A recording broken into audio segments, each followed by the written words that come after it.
তোমার পোশাক, তোমার কথা বলার ধরন বা ভঙ্গিমা, তোমার আচার আচরণ, এগুলো একটা খুব গুরুত্বপূর্ণ ব্যাপার।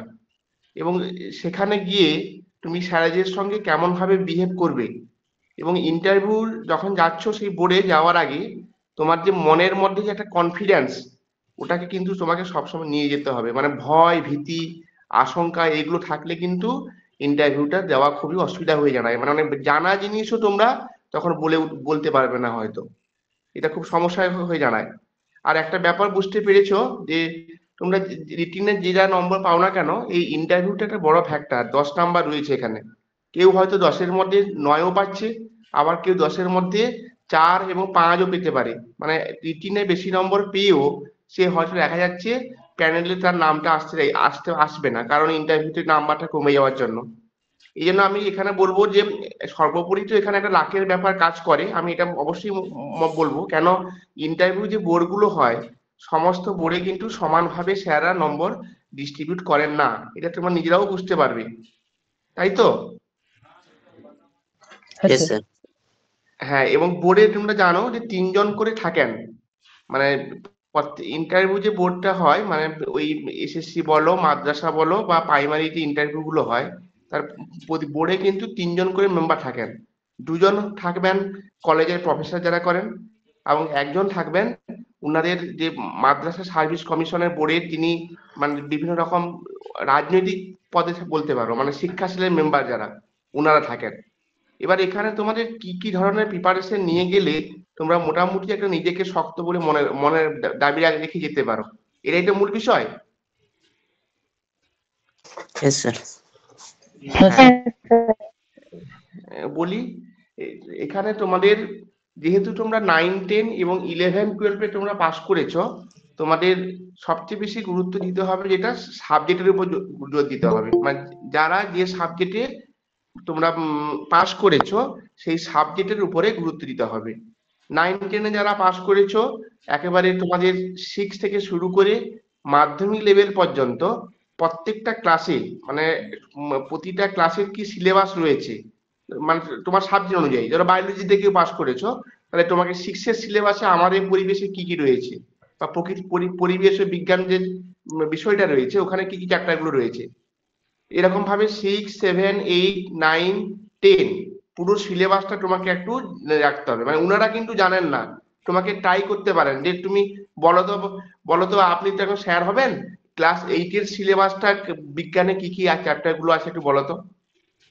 ওনারা কিন্তু জানেন না, কিন্তু তোমাকে যাচাই করে নেবেন যে তুমি তুমি জানো কিনা। এবার কোনো সময় তোমাদের কোনো একটা বিষয় সম্পর্কে ডেমো ক্লাস দিতে হতে পারে, ওনারা একটা বলবেন যে তুমি একটা 8-এর লেভেলে একটা ডেমো দাও তো। মানে ডেমো, ওটা ওই ব্যবস্থা যদি থাকে তোমাদের বলবে, না হলে নাও দিতে পারে। এবার ডেমো থাকলে কিন্তু তোমার সেখানে একটা মানে বোর্ড থাকবে, একটা বোর্ড থাকবে, বোর্ডে তোমাকে 5 মিনিট মতো মাইক্রো টিচিং দিতে হবে। ওখানে তো ম্যাক্রো টিচিং দেওয়া সম্ভব নয়, এবার মাইক্রো টিচিং দিতে হবে, এবং তুমি সেখানে ফর্মালিটি মেনটেন করবে যে আজকের পার্টটা তুমি কি দিচ্ছ, বা আজকের ডেট, এগুলো কিন্তু লিখবে। ওনারা যদি না বলেন লিখবে না, ঠিক আছে, কিন্তু তুমি যেগুলো লেখা জিনিস সেগুলো কিন্তু লিখবে। মানে বিষয় আজকের পার্ট, যেরকম ভাবে তোমরা বিএড এ তোমরা প্র্যাকটিস টিচিং করেছো। কি বললাম, বুঝতে পেরেছো? Yes, sir. হ্যাঁ স্যার। হ্যাঁ, যখন যদি সাউন্ডে ইন্টারাপ্টেড হয় তখন কিন্তু তোমরা বলবে, মানে আমি তো বুঝতে পারছি না তোমরা শুনতে পাচ্ছ কিনা, ঠিক আছে? ওটা অসুবিধা হলে বলবে। আর কোনো কিছু প্রশ্ন থাকলে অবশ্যই জিজ্ঞাসা করবে, মানে যদি। আর যেটা হচ্ছে তোমার মানে সাবজেক্ট সম্পর্কে, মাধ্যমিক লেভেল কিংবা যারা 11-12-এর জন্য পাস করেছো, 11-12-এর সিলেবাসটা কি কি আছে না আছে চ্যাপ্টার গুলো একটু জেনে নিতে হবে। এবং তুমি দু একটা বিষয় সম্পর্কে ভালো যাতে পড়ানো যেতে পারে অনেকটা সহজ সরল ভাবে, সেই জিনিসটা কিন্তু একটু প্রিপারেশন করে রাখবে যদি পড়াতে বলেন। আর নাও বলতে পারেন, সেটা উনাদের ব্যাপার। এই জন্য এটা গেল সাবজেক্টের দিক, এটা বললাম আমি। মানে যা সিলেবাসে রয়েছে ওই সিলেবাসটা একটু দেখে নিতে হবে প্রত্যেকটা ক্লাসের সূচিপত্র গুলো, মানে সামনের যে সূচিপত্র রয়েছে ওই সূচিপত্রটা একটু তোমরা ক্লিয়ার করে নেবে, দেখে নেবে কোন কোন চ্যাপ্টার গুলো রয়েছে, এবং এখান থেকে তোমাকে কিভাবে পড়াতে হবে তার একটা তোমরা ডেমো তোমার নিজে থেকে একটা মন থেকে তৈরি করে নেবে। আর সর্বোপরি যেটা হচ্ছে তোমাদের তোমাদের পেডাগজিক্যাল যে কোশ্চেন গুলো কিছু রয়েছে, এই ধরনের কোশ্চেন গুলো কিন্তু ইন্টারভিউ বোর্ডে প্রশ্ন করতে পারেন, মানে মূলত ওই স্টাইল স্টাডিজ সংক্রান্ত, লার্নিং কি, হ্যাঁ স্যার। টিচিং কি, হ্যাঁ কিংবা হয়তো বলতে পারেন যে আপনি তো একজন জীবন বিজ্ঞান শিক্ষক হবেন, তো একটা উদাহরণ দিয়ে বলতে পারেন যে আপনি ধরো কোর্সকে আপনি কত সহজ সরলভাবে পড়াতে পারেন বলুন, মানে এরকম ধরনের প্রশ্ন করতে পারে। মানে হ্যাঁ যেটাকে আমি তোমাকে জানতে চাইবে যে তুমি কোনো একটা বিষয় সম্পর্কে তুমি কতটা, মানে টিচিং যে মেথড গুলো রয়েছে ওই মেথড গুলোকে অ্যাপ্লিকেশন করে কতটা সহজ সরল ভাবে তুমি ছাত্রদের সামনে উপস্থাপিত করতে পারো। এবং সেই সঙ্গে তোমার টিচিং যে মেথড গুলো রয়েছে, আলোচনা পদ্ধতি, বক্তৃতা পদ্ধতি বা ডেমনস্ট্রেটর পদ্ধতি, কোন পদ্ধতিটা কোন স্তরের ক্ষেত্রে বেশি অ্যাপ্লিকেবল, এইগুলো একটু জেনে রাখতে হবে তোমাকে। আর সেই সঙ্গে হচ্ছে কিছু মানে শিক্ষা সংক্রান্ত যে বোর্ড গুলো রয়েছে সেই বোর্ড গুলোর কিছু ফুল ফর্ম গুলো লিখে রাখবে। মানে পেডাগোগিক্যাল কিছু কোশ্চেন তোমাদের জিজ্ঞাসা করতে পারে, কারণ এটা তুমি বুঝতেই পেরেছো মানে আগামী দিনে কিন্তু এসএসসি বলো মাদ্রাসা বলো প্রত্যেকে কিন্তু একটা টেটের পরীক্ষা দিতে হবে, যেটা অলরেডি তোমরা বিহার টিয়ার মানে এনসিটির যে ফরম্যাট দিয়েছে ওখানে বলেই দিয়েছে, মানে আগে থেকে একটা তোমাকে টেটের পরীক্ষা দিতে হবে, ওটাতে পাস করলে তবে গিয়ে তোমার সাবজেক্টটাকে দেখা হবে, তাই তো? হ্যাঁ স্যার। হ্যাঁ স্যার। হ্যাঁ, এই এই জন্যই বলবো তোমাদের একটু পেডাগোগিক্যাল কোশ্চেন গুলোকে একটু উপর জোর দিতে হবে। আর সর্বোপরি যেটা হচ্ছে তোমরা ড্রেসটাকে অবশ্যই মেনটেন করবে। যারা ছেলেরা যারা রয়েছে তারা হচ্ছে, আমি বলতে চাইবো যেটা কালো প্যান্ট কিংবা একটা এক কালারের কোনো জামা, যেটা হিজিবিজি জামা পরতে চাইবে না, আমার যেটা রংটা চোখে পড়বে এতটা, এই ধরনের যে শার্ট গুলোকে তোমরা ইউজ না করাই খুবই ভালো। আর যারা মেয়েরা যারা রয়েছে তাদের ক্ষেত্রেও আমি ফর্মাল মেনটেন করতে বলবো, শাড়ি পরেই অবশ্যই যাবে তোমরা। এবং অবশ্যই মানে পোশাকটা যেন কারো চোখে অনেকটা বিরূপ না হয়, পোশাক কিংবা ওই হাতে বালা, হাতে হাতে ডুরি, এই সমস্ত জিনিসগুলোকে অনেকটা ইউজ না করাই ভালো। এবং তুমি একেবারে স্যার, যখন বোর্ডে ঢুকছো। স্যার একটা কোয়েশ্চেন বলো। ছিল। স্যার বলছি, কি এমনি তো শীত, বলো। বলছি হ্যাঁ, স্যার শীতকাল হিসেবে কি ব্লেজার ইউজ করা যাবে? হ্যাঁ ব্লেজার তুমি ইউজ করতে পারো, তবে আমি বলবো না করাই ভালো, সেই সময় ব্লেজারটা তুমি খুলে দিতেও পারো। তুমি ঠিক তো আছে স্যার। ইন্টারভিউ বোর্ডে যখন যাচ্ছ ব্যাগ ব্যাগ নিয়ে যাচ্ছ তো, হ্যাঁ স্যার। এবার যখন তুমি ডকুমেন্ট ভেরিফিকেশন কমপ্লিট হয়ে গেল তখন তোমাকে একটা ওয়েটিং রুমে বসতে দেবে। আচ্ছা স্যার। ডকুমেন্টস ভেরিফিকেশন হওয়ার পরে তোমাকে একটা ওয়েটিং রুমে বসতে দেবে। এবার একজন দুজন করে তোমাদেরকে একটা লোক থাকবে ডেকে নিয়ে যাবে। এবার ডেকে নেওয়ার আগে তুমি চুল টুল গুলোকে ঠিকঠাক করে নেবে, তারপরে তোমার জামার ইঞ্জিন গুলোকে ঠিক দেখে নেবে। তারপর যদি বেজার পরে যাও, কোটটি পরে যাও, কোটটা খুলে দিয়েই যাবে, মানে ফর্মালি তুমি জামা আর প্যান্ট, শার্ট আর প্যান্ট পরে যাবে, খুব ভালো লাগবে। ওকে ব্লেজার স্যার। না পরাটাই। শীতকাল, হ্যাঁ বলো। স্যার শীতকাল তো এখন এখন শুধু জামা, সোয়েটার পরলে অসুবিধা আছে না? হ্যাঁ, এই না, সোয়েটার, প্রশ্নটা। হাফ সোয়েটার পরতে পারো, হাফ সোয়েটার অবশ্যই পরতে পারো, তবে ফুল সোয়েটার গুলো না পরলে রাখো, একটা ভালো লাগবে করে রাখো। তোমার তোমার আমি একটা যেটা বলতে চাইছি এই কথাটাই, যে তোমাকে মানে সবার সামনে কতটা ভালো লাগবে এইটাই তো মূল জিনিস। এবার ওখানে হুম ব্লেজার কোট টোট পরলে অনেকটা অগোছালো লাগবে, তুমি নিজেই দেখো। তুমি একটা ফর্মাল হুম। ড্রেস স্যার কে আসলে ইন শীতটা করে বেশি গেলে। তো, সেই হিসাবে বলছিলাম স্যার না যে। না, তুমি তো বোর্ডে পড়ে যাও, যখন ইন্টারভিউ দিতে যাচ্ছ তখনই তো ব্যাগে রেখে যাবে, ব্যাগ তো তোমাকে ঢুকতে দেবে। তোমাকে হুম তো হুম তুমি তো তোমার হুম হুম ব্যাগ নিয়ে যাচ্ছ। এবার তুমি যখন ইন্টারভিউ স্যারের কাছে হুম। যাচ্ছ তার আগে যখন ওয়েটিং রুমে থাকছো তখন চুল টুল আঁচড়ে হাত মুখে জল দিয়ে জল টল খেয়ে সুন্দর করে ফ্রেশ হয়ে যাবে তো, ওখানে ব্যবস্থা সবই থাকবে। মানে আর তোমাদের হাফাতা জন্য, সোয়েটারটাই এখানে বের। হ্যাঁ আমি সেটাই বলছি, হাফ সোয়েটারটা খুবই ভালো। ঠিক আছে। আচ্ছা স্যার। খুবই সুন্দর। হ্যাঁ এবারে ওই ওই যে কালো রঙের সোয়েটার বা নর্মাল এক কালারের ড্রেস গুলোই পরাই ভালো, বুঝতে পেরেছো তো আমি যেটা বলতে চাইছি? হ্যাঁ স্যার স্যার। আমি একটা বিষয় জানতে চাইছি স্যার। হ্যাঁ বলো। স্যার বলছি ধরুন 9-10 যারা পাস করেছে, কি 5 হ্যাঁ, থেকে 8 বা ধরুন বাংলা বিষয় বলছি, বাংলা বিষয়ের 5 থেকে 8 এর কোনো টেক্সট থেকে, টেক্সটের সিলেবাস বা টেক্সট থেকে কোনো ডেমো দিতে বলবে না তো? বা যারা হয়তো 9-10 পাস করেছে। দেখো, যিনি স্যার থাকবেন হ্যাঁ উনি কিন্তু কিছু জানেন না। হ্যাঁ কেন হ্যাঁ বলো হ্যাঁ তো? উনি তো কলেজের স্যার আছেন। হ্যাঁ এবারে উনি তোমাকে যাচাই করে নেবেন কি তুমি কতটা জানো না কি জানো। তোমাকে বলবে যে আচ্ছা হ্যাঁ বলো তো বাবু তুমি ক্লাস 8 এর কি বাংলার সিলেবাসটা কি কি আছে বলতে পারবে? মানে তোমাকে হ্যাঁ এইটুকু যাচাই করতে চাইবে যে তুমি সমস্ত জিনিসগুলো দেখে জানো কিনা। আমি আচ্ছা ওটাই জানতে চাইছি স্যার, 9-10 এগুলো জেনে রাখতে হবে তাই তো? 5 থেকে 8 হ্যাঁ একটু সিলেবাসটা দেখে রাখবে নিজের মানে সাবজেক্টের জন্য। হ্যাঁ হ্যাঁ মানে এতটা তো পুঙ্খানুপুঙ্খ ভাবে মনে রাখা সম্ভব নয়। আর বিশেষ করে বাংলা হ্যাঁ যারা সিলেবাস আছে তাদের তো অনেক টেক্সট পড়তে হয়, সব থেকে হ্যাঁ কঠিন ব্যাপার। বাংলা আর ইংরেজি এই দুটো সাবজেক্টের ক্ষেত্রে মানে ইন্টারভিউ ফেস করা যথেষ্ট কঠিন, এই কারণে বলি আমি প্রচুর টেক্সট হ্যাঁ আনতে হয় ওদেরকে। এবারে সেটাই। তুমি মোটামুটি একটা নর্মালি দু একটা কবিতা ভালো ভালো আছে কি দু একটা গদ্য আছে একটু জেনে রাখবে একটু, যাতে করে বলতে পারো। হ্যাঁ স্যার আমার একটা প্রশ্ন হ্যাঁ হ্যাঁ, ছিল। বলো। হ্যাঁ হ্যাঁ বলো। বলছি যে যারা 11-12 পাস করেছে সেক্ষেত্রেও কি সেম মানে 5 to 8 জেনে রাখতে হবে যে সিলেবাসটা কিরকম কি আছে বা তার বিষয়গুলো কি তার সম্পর্কে একটু অবগত থাকতে হবে? হ্যাঁ একটু দেখে রাখবে 7, 8, 9, 10, 11, 12 মোটামুটি একটু দেখে রাখবে আর কি, দেখে রাখলে ভালো। তবে তোমাদেরকে বেশি জোর দিতে হবে 11-12 উপরে। স্যার হুম। সবকটা মানে আমরা ডেমো প্রত্যেকটা ক্লাস তৈরি করলেও ওই 11-12 এর ওপরেই তৈরি করব, হ্যাঁ মানে অবশ্যই। কবিতা, একটা গদ্য। ওকে আচ্ছা। হ্যাঁ স্যার হ্যাঁ হ্যাঁ আরেকটা প্রত্যেকটা প্রশ্ন ছিল। প্রত্যেকটা ক্লাসের কি সবকটা মানে পুরোটাই সিলেবাস মনে রাখতে হবে, না 3-4টে মনে রাখলেই হবে প্রত্যেকটা ক্লাস থেকে? শোনো মানে কতগুলো চ্যাপ্টার আছে ওনারা কিন্তু জানেন না। এবারে তুমি একটু ফর্মালি ভাবে ধরো 8টা চ্যাপ্টার রয়েছে, ধরো বললাম যে 1 নম্বর চ্যাপ্টারটা হচ্ছে এই পদ্মটা ছিল, এরকম পুরোপুরি সিকোয়েন্সলি মনে রাখা সম্ভব নয়। যতটা সম্ভব একটু চোখে রাখবে। হুম হুম আমি এইটাই বলতে চাইছি তুমি যাতে ঘাবড়ে না যাও, বা তুমি হুম। এইটাই ওখানে প্রমাণ করবে ইন্টারভিউ মানে করে কিছু না যাতে জানার করে থেকে তুমি 4-5টা বললেও অসুবিধা নেই। হবে। হ্যাঁ মানে যাতে নার্ভাস ফিল না করো, মানে এটাকে তুমি যদি হুম না বলতে পারো তখনই কিন্তু তোমাকে হুম হেও করে দেবে। কি বলে বলো তো? বলে, আপনি একজন শিক্ষক হবেন, একটা সিলেবাস জানেন না স্কুলে কি কি পড়াবেন। হুম হুম হুম স্যার ব্যাপারটা বুঝতে পেরেছো আমি কি কারণে বলতে চাইছি? হুম হুম হ্যাঁ হ্যাঁ স্যার বুঝতে একটা পেরেছি। প্রশ্ন ছিল স্যার। হ্যাঁ বলো।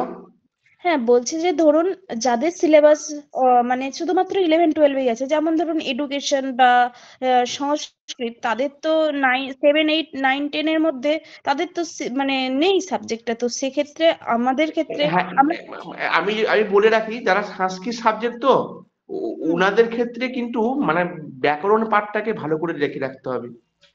ওকে ওই জায়গাটা থেকে কিন্তু মানে বেশি করে প্রশ্নটা থ্রো করেন ওনারা।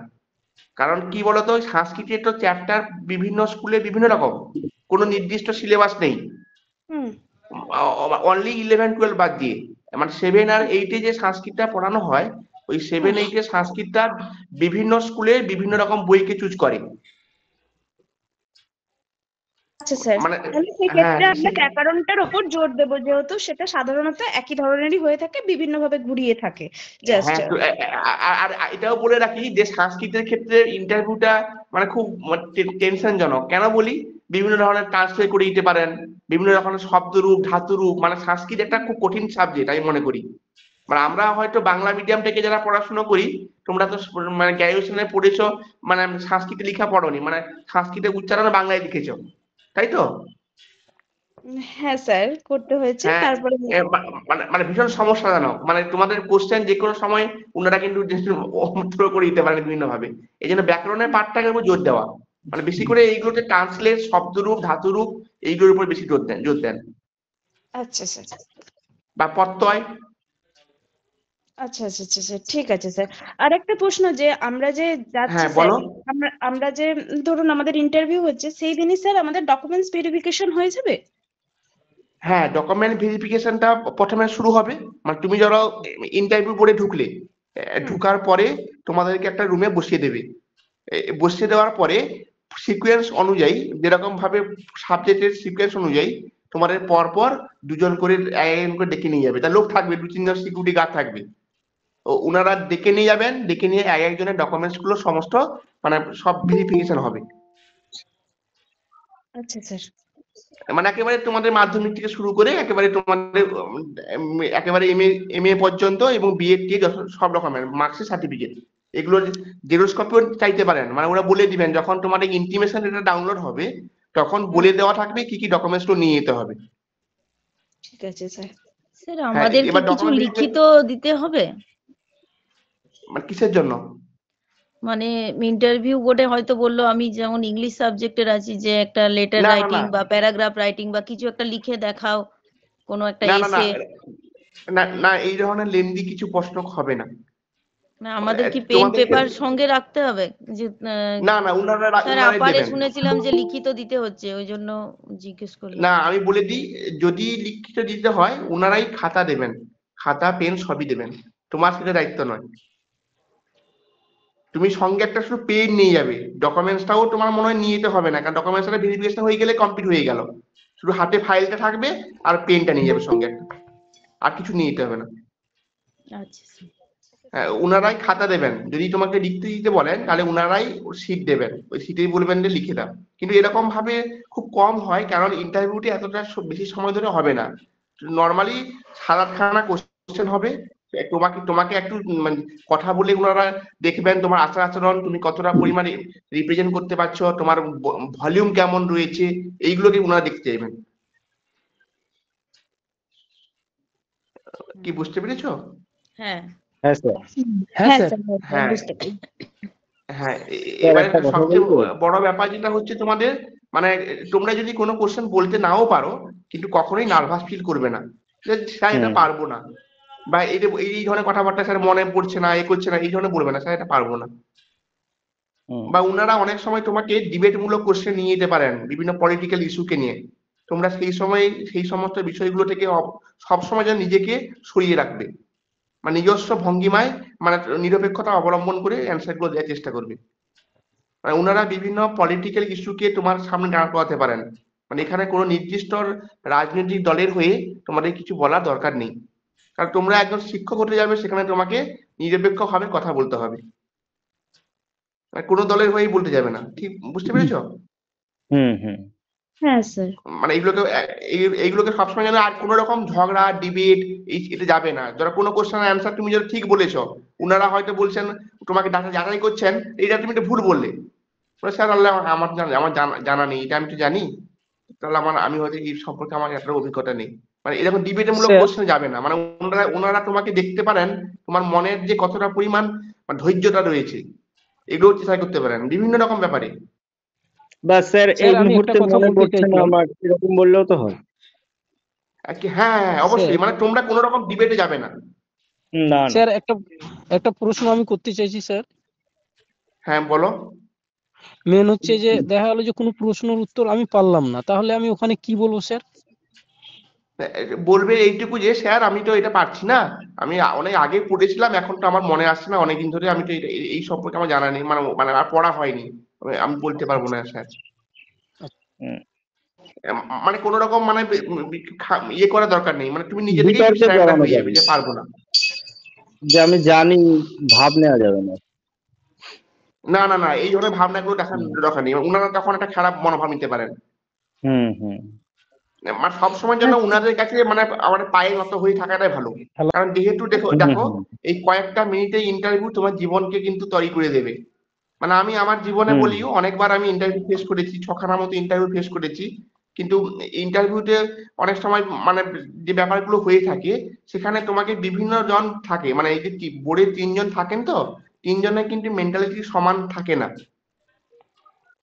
আর ইন্টারভিউ বোর্ডে প্রথমে প্রারম্ভিক পর্বে তোমার পরিচিতিটা জেনে নিবেন ওনারা, তোমার নাম কি, তুমি কোথা থেকে এসেছো, তোমার বাড়ি কোথায়, তোমার বাবা কি করেন, বা তোমার বাড়িতে কে কে আছে না আছে, এগুলো সম্পর্কেও জানতে পারেন। এগুলো সুন্দরভাবেই বলবে।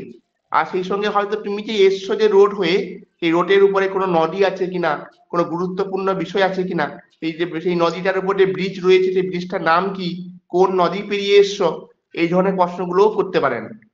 বাট তুমি যে জেলা থেকে যাচ্ছ, সেই জেলা সম্পর্কে একটু পরিচিতি জেনে নেবে।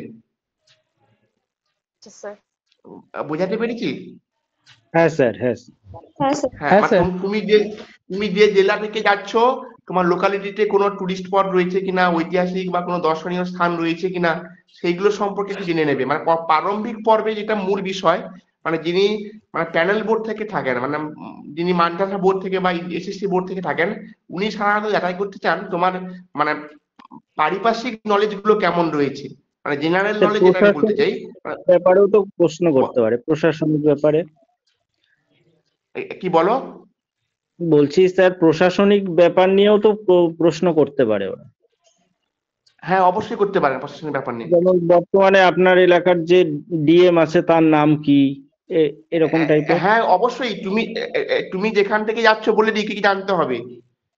বিডিও তোমার কে রয়েছেন, এসপি কে রয়েছেন, এসডিও কে রয়েছেন, ডিএম সাহেবের নাম কি, তোমাদের এলাকার যদি কোনো মন্ত্রী থাকেন, মানে কোনো পশ্চিমবঙ্গ সরকারের যদি কোনো মন্ত্রী থাকেন, উনি কে রয়েছেন, ঠিক আছে, তোমার এলাকার বিধায়কের নাম কি, এগুলো অবশ্যই, বা এমপির নাম কি, এগুলো সবই জেনে নিতে হবে। বা এমএলএ এর ফুল ফর্ম কি, এমপির ফুল ফর্ম কি, এগুলো বিডিওর ফুল ফর্ম কি, এসডিওর ফুল ফর্ম কি, এগুলো যে তোমার জিজ্ঞাসা করতে পারেন। মানে যেগুলোকে পারিপার্শ্বিক তোমার মানে ভাবনা চিন্তা আর কি, মানে জেনারেল নলেজের মধ্যে যেগুলো পড়ে, এইগুলোকে একটু দেখে রাখতে হবে।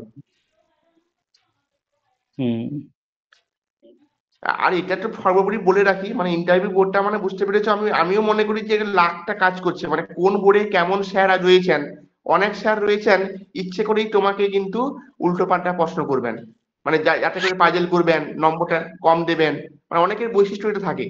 আবার অনেক বোর্ডে রয়েছেন যারা ভালো মানসিকতার হন, ওরা জানেন যে বেকার ছেলেরা এতদিন সার্ভিস পায়নি, ওদেরকে ইন্টারভিউ বোর্ডের নম্বরটা আমি কমিয়ে দিলে কি হবে, কিন্তু সেক্ষেত্রে বৈষম্য তৈরি হয়ে যাবে। হয়তো তোমাদের যারা একটা সাবজেক্টে যারা 30 জন ডাক পেয়েছো, 30 জনের মধ্যে দেখা গেল 10 জনের ইন্টারভিউ বোর্ডে যেখানে পড়েছিল ভালো নম্বর পেয়ে গেছে ওরা, আর বাকি 20 জন যেখানে পড়েছিল তারা সব পিছিয়ে গেল। এই 10 জনই প্যানেলের নাম থেকে গেল। কোথায় হতে পারে ইন্টারভিউটা? মানে ইন্টারভিউ যে বোর্ড গুলো থাকে, ওই বোর্ড গুলো যদি একটা হয় ভালো, কিন্তু যদি 2-3খানা বোর্ড হয়ে যায় যদি, সেক্ষেত্রে নাম্বারে কিন্তু বৈপরীত্য আসবে। স্যার সম্ভাব্য জায়গা কোথায় হতে পারে ইন্টারভিউর? তোমার একটু এটাই হবে, তোমার সম্ভবত তোমার মাদ্রাসা বোর্ডেই হবে, মানে ওই বিকাশ ভবনের পেছনে। ও ঠিক আছে স্যার। মানে ওটাই তো হেড অফিস তোমাদের। হ্যাঁ স্যার। মাদ্রাসা সার্ভিস কমিশনের যেটা হেড অফিস রয়েছে ওই বিকাশ ভবনের পেছনটায়। স্যার ম্যাক্সিমাম কতটা টাইম মানে হতে পারে ইন্টারভিউ? 5 থেকে 7 মিনিট, মানে মিনিমাম 5 মিনিট, সেখান থেকে বেড়ে 2-3 মিনিট রাখতে পারে, আর এর বেশি নয়। স্যার মানে 20 মিনিট যদি কেউ অন্য কোনো জবের সাথে, হ্যাঁ বলছিলাম যে স্যার যদি কোনো অন্য কেউ অন্য কোনো জবের সাথে প্রাইমারি বা অন্য কোনো জবের সাথে যুক্ত থাকে, সেক্ষেত্রে কি সেটা কি বললে কি তাদের না সিলেকশন করার সম্ভাবনা কি বেশি? না, আপনি বলবেন না। স্যার একটা প্রশ্ন ছিল, মানে কি বলবো, মানে আপনি বলবেন কি বলুন তো, আপনি বলবেন যে আমি এমনি ওই টিউশন পড়াই, এমনি খুব একটা বেশি আমি মানে কোনো কিছু সার্ভিস করে এরকম বলতে চাইবে না। আচ্ছা আচ্ছা স্যার আচ্ছা ঠিক আছে। আর এটা কি বলা দরকার? কারণ বলে তোমার ওখানে বলে তোমার কিছু লাভ পাবে না, তুমি বুঝতে পেরেছো? মানে আর্থিক সচ্ছলতা দেখানো যায়। অনেকে খারাপ থেকে দিতে পারেন। আচ্ছা, আর এটা কি বলার দরকার আছে নেট পাস করা আছে বা ওগুলো কি বললে আর কি খারাপ হতে পারে? দেখো, যত বেশি তুমি ডিগ্রি বলবে না, তত বেশি প্রশ্নের ধরনটা কঠিন হয়ে যাবে। আচ্ছা মানে তুমি যত বেশি বলতে চাইবে, তখন ওনারা কিন্তু অনেক উপর লেভেলে তোমার ঢুকে যাবে, তখন তুমি কিন্তু তোমার উত্তরগুলো বলতে কষ্ট হবে। আচ্ছা বলবে তোমার প্রেশার পেপার কি ছিল, তখন প্রেশার পেপার থেকে তোমাকে উল্টো পাল্টা প্রশ্ন শুরু করবে। মানে উনি যদি কলেজের প্রফেসর হন, এই জন্য তুমি যত সম্ভব তোমাকে ডিগ্রিটাকে নিজেকে অ্যাভয়েড করে রাখা ভালো, আমার মতে আর কি। স্যার বলছিলাম যে স্পেশাল লাভ হবে না, আমার এই 5টা মিনিট ওখানে কাটিয়ে এলে আমি বেঁচে যাই। ওখান থেকে 5টা মিনিট যদি আমি ভালো করে কাটিয়ে আসতে পারি, তার উপরে আমার কিন্তু একটা জীবন নির্ভর করছে। স্যার আমার বলছি সেলফ ইন্ট্রোডাকশনে, স্যার একটু শুনবেন? বলছি সেলফ ইন্ট্রোডাকশনের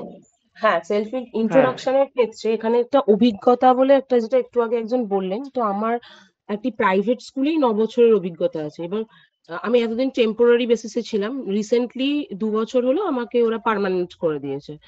তো মানে সেটা কি উল্লেখ করা যেতে পারে? কারণ ওখানে যেহেতু একটা ভালোই টাকা দিচ্ছে, এবার সেটা না উল্লেখ করাই কি বেটার? কারণ তাহলে ওরা ভাববে অলরেডি প্রিভিলেজড, এই জন্যই জিজ্ঞেস করছি।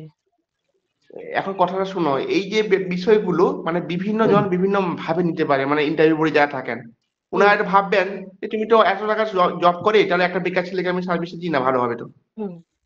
এই ধরনের মানুষের হতে পারে। আবার অন্যজন ভাবতে পারেন কি, যেহেতু উনার টিচিং এক্সপিরিয়েন্স রয়েছে মানে উনি ভালো পড়াতে পারবেন জয়েনিং পেলে।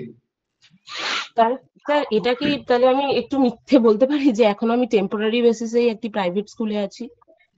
হ্যাঁ, ওরা বলতে পারবে যে আমি এমনি বাড়ির পাশে একটা টেম্পোরারি বেসিসে খুব কম উনি তো টাকার আর এসে মাইনেতে খোঁজ আমি একটা নিতে যাচ্ছে না টেম্পোরারি কাজ করি। কে কি করছে না।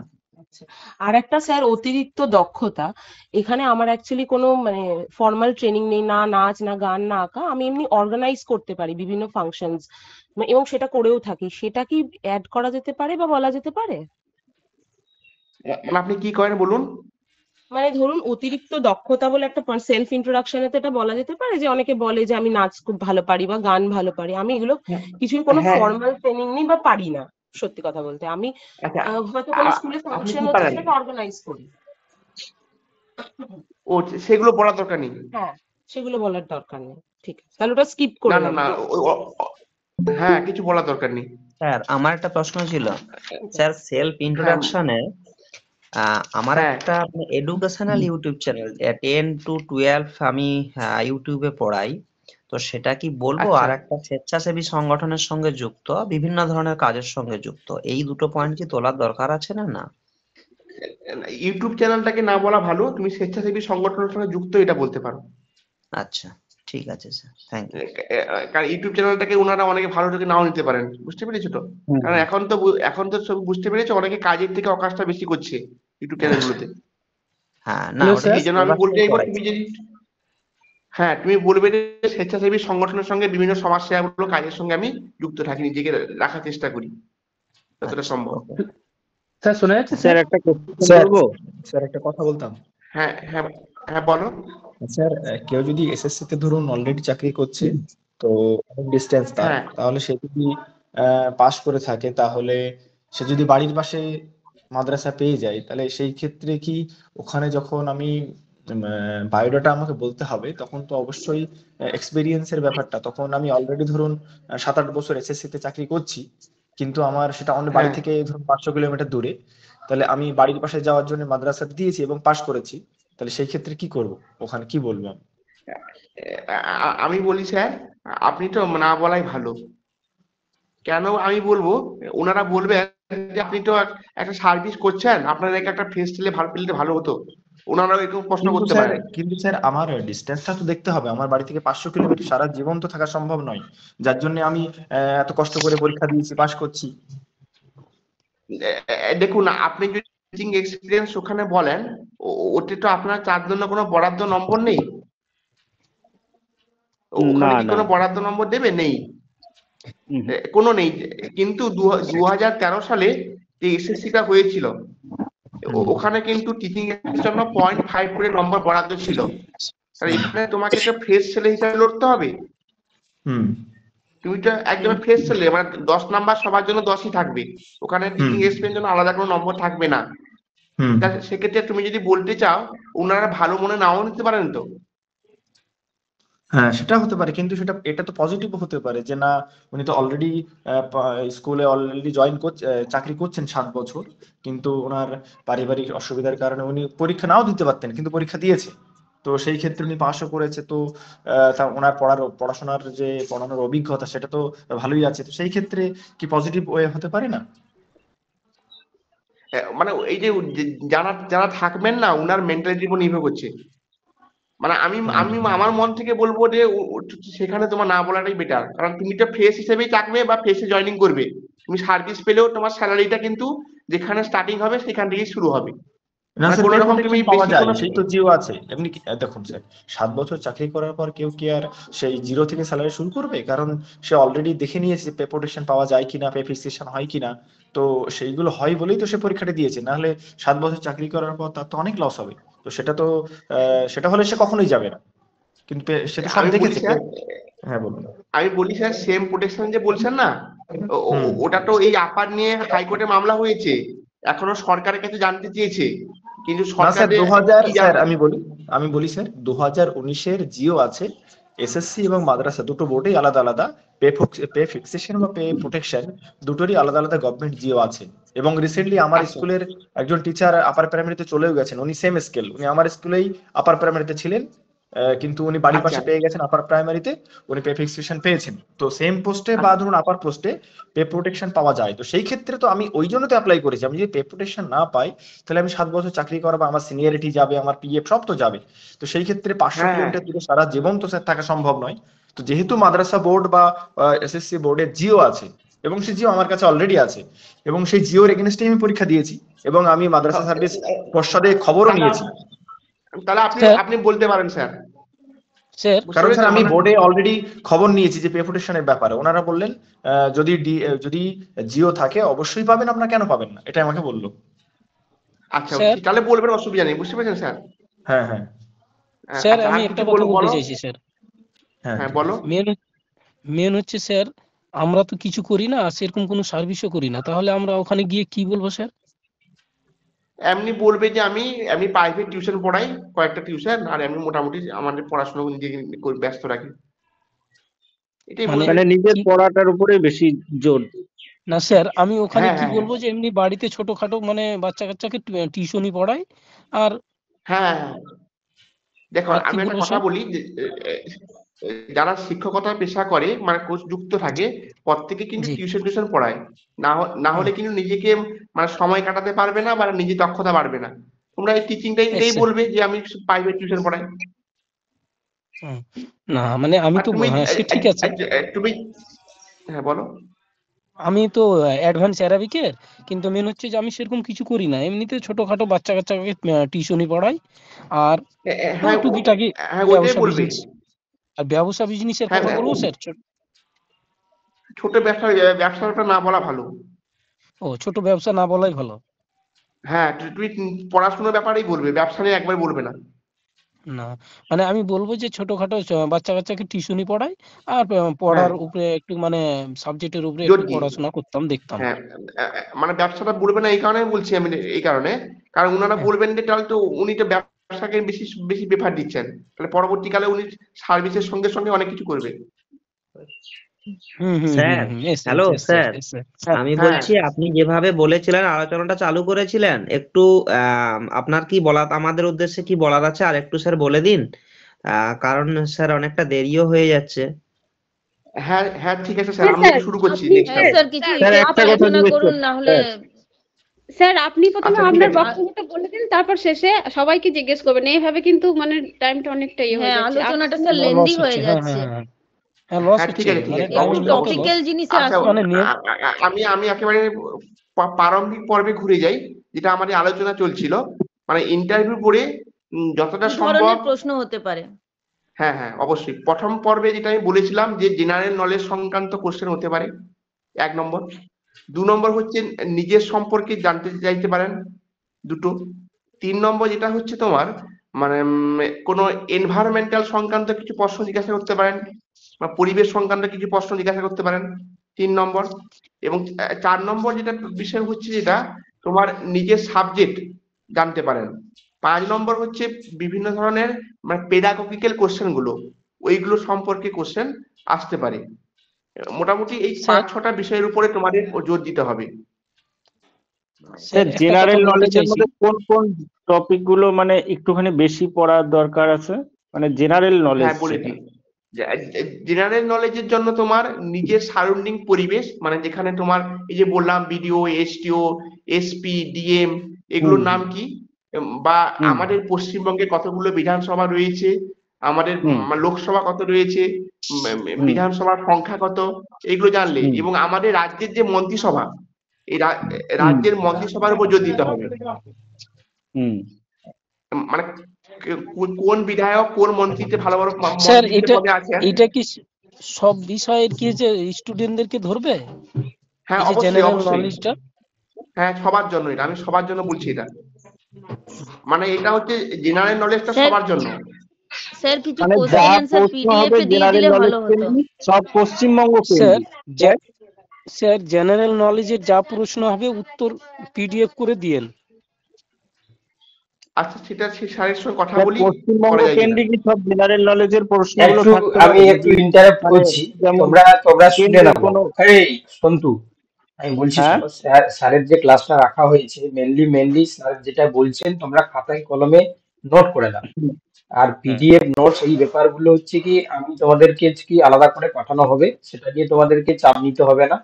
বর্তমানে হচ্ছে কি তোমরা কম কথা বলো, বেশি কথা স্যারকে বলতে দাও, কারণ স্যার হচ্ছে কি বিগত মানে আমাদের যে এসএসসি যে পরীক্ষাগুলো হয়েছিল টিচার রিক্রুটমেন্টের ক্ষেত্রে প্লাস আদার্স বোর্ডের যে সমস্ত পরীক্ষা, স্যার ম্যাক্সিমামটাই ওখানে হচ্ছে কি ইন্টারভিউ দেওয়ার অভিজ্ঞতা রয়েছে। তো আজকে তোমরা কোশ্চেন কম করো, কারণ যতজন তোমরা জয়েন রয়েছে প্রত্যেকে যদি একটা দুটো করে কোশ্চেন করো তাহলে টাইমটা শেষ হয়ে যাবে। তো স্যারের হচ্ছে কি বক্তব্যগুলো তোমরা শুনে নাও, নোট করে নাও, ঠিক আছে? পরবর্তী সেশনে আমি তোমাদের সেই কোশ্চেনের কোয়েরি গুলো দেবো, ঠিক আছে? বা তোমাদের যেগুলো হচ্ছে কি তোমার দরকারি কথা বলছো পিডিএফ সেগুলো প্রদান করা হবে, ঠিক আছে? আপাতত তোমরা হচ্ছে কি খাতায় কলমে লিখে নাও স্যার কি কি বলতে চাইছে, ঠিক আছে? এবং আমাদের সেকেন্ড যে সেশন রয়েছে সেখানে আবার আমাদের মাদ্রাসা বোর্ড সম্বন্ধে যে কোশ্চেন অ্যান্সার রয়েছে থিওরি পড়ানো হবে, ঠিক আছে? তো ওতে তোমরা চুপচাপ করে শুনে নাও, স্যার কি বলছেন সেই জিনিসগুলো শুনে নাও। পরবর্তীকালে আমি তোমাদের যে কোশ্চেন গুলো রয়েছে সেগুলো আমি অ্যান্সার দেবো, ঠিক আছে? আগে শুনে নাও তোমরা। আচ্ছা সবার জন্য আমি শুরু করছি আবার, মানে যেটা হচ্ছে তোমার পশ্চিমবঙ্গ পরিচিতি জানবে একটু, এবং সেই সঙ্গে তোমার জেলার পরিচিতি, মানে পশ্চিমবঙ্গের সম্পর্কে জানবে।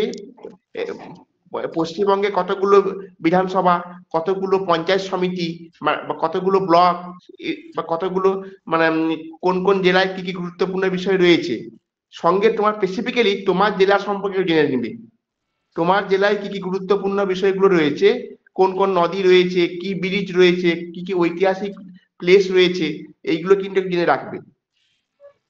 আর হচ্ছে তুমি যে রোড দিয়ে গেছো সেই রোডটার কত নম্বর জাতীয় সড়ক পথ, ওই কোন নদীর উপর দিয়ে গেছো, ব্রিজের নাম কি, এইগুলো একটু খেয়াল রাখবে। কি বললাম বুঝতে পারলে? মানে জেনারেল নলেজের যে বিষয়টা বলছি তার জন্য যে জিনিসগুলো জানতে হবে, আর সঙ্গে তোমাদের পেডাগোগিক্যাল বিষয়টা বললাম, আর সর্বোপরি যেটা বিষয় হচ্ছে তোমাদের সাবজেক্ট নিয়ে একটু মানে পড়তে হবে, মেনলি সাবজেক্ট। এখানে প্রেফারেবল কিন্তু সাবজেক্ট, মানে কোশ্চেনের বলো, মানে তোমাদের সাবজেক্ট সম্পর্কেই মেনলি জোর দিতে হবে। মানে যে যে সাবজেক্টে মানে পাস করেছো ওই সাবজেক্ট সম্পর্কে বেশি করে তোমাদেরকে জোর দিতে হবে।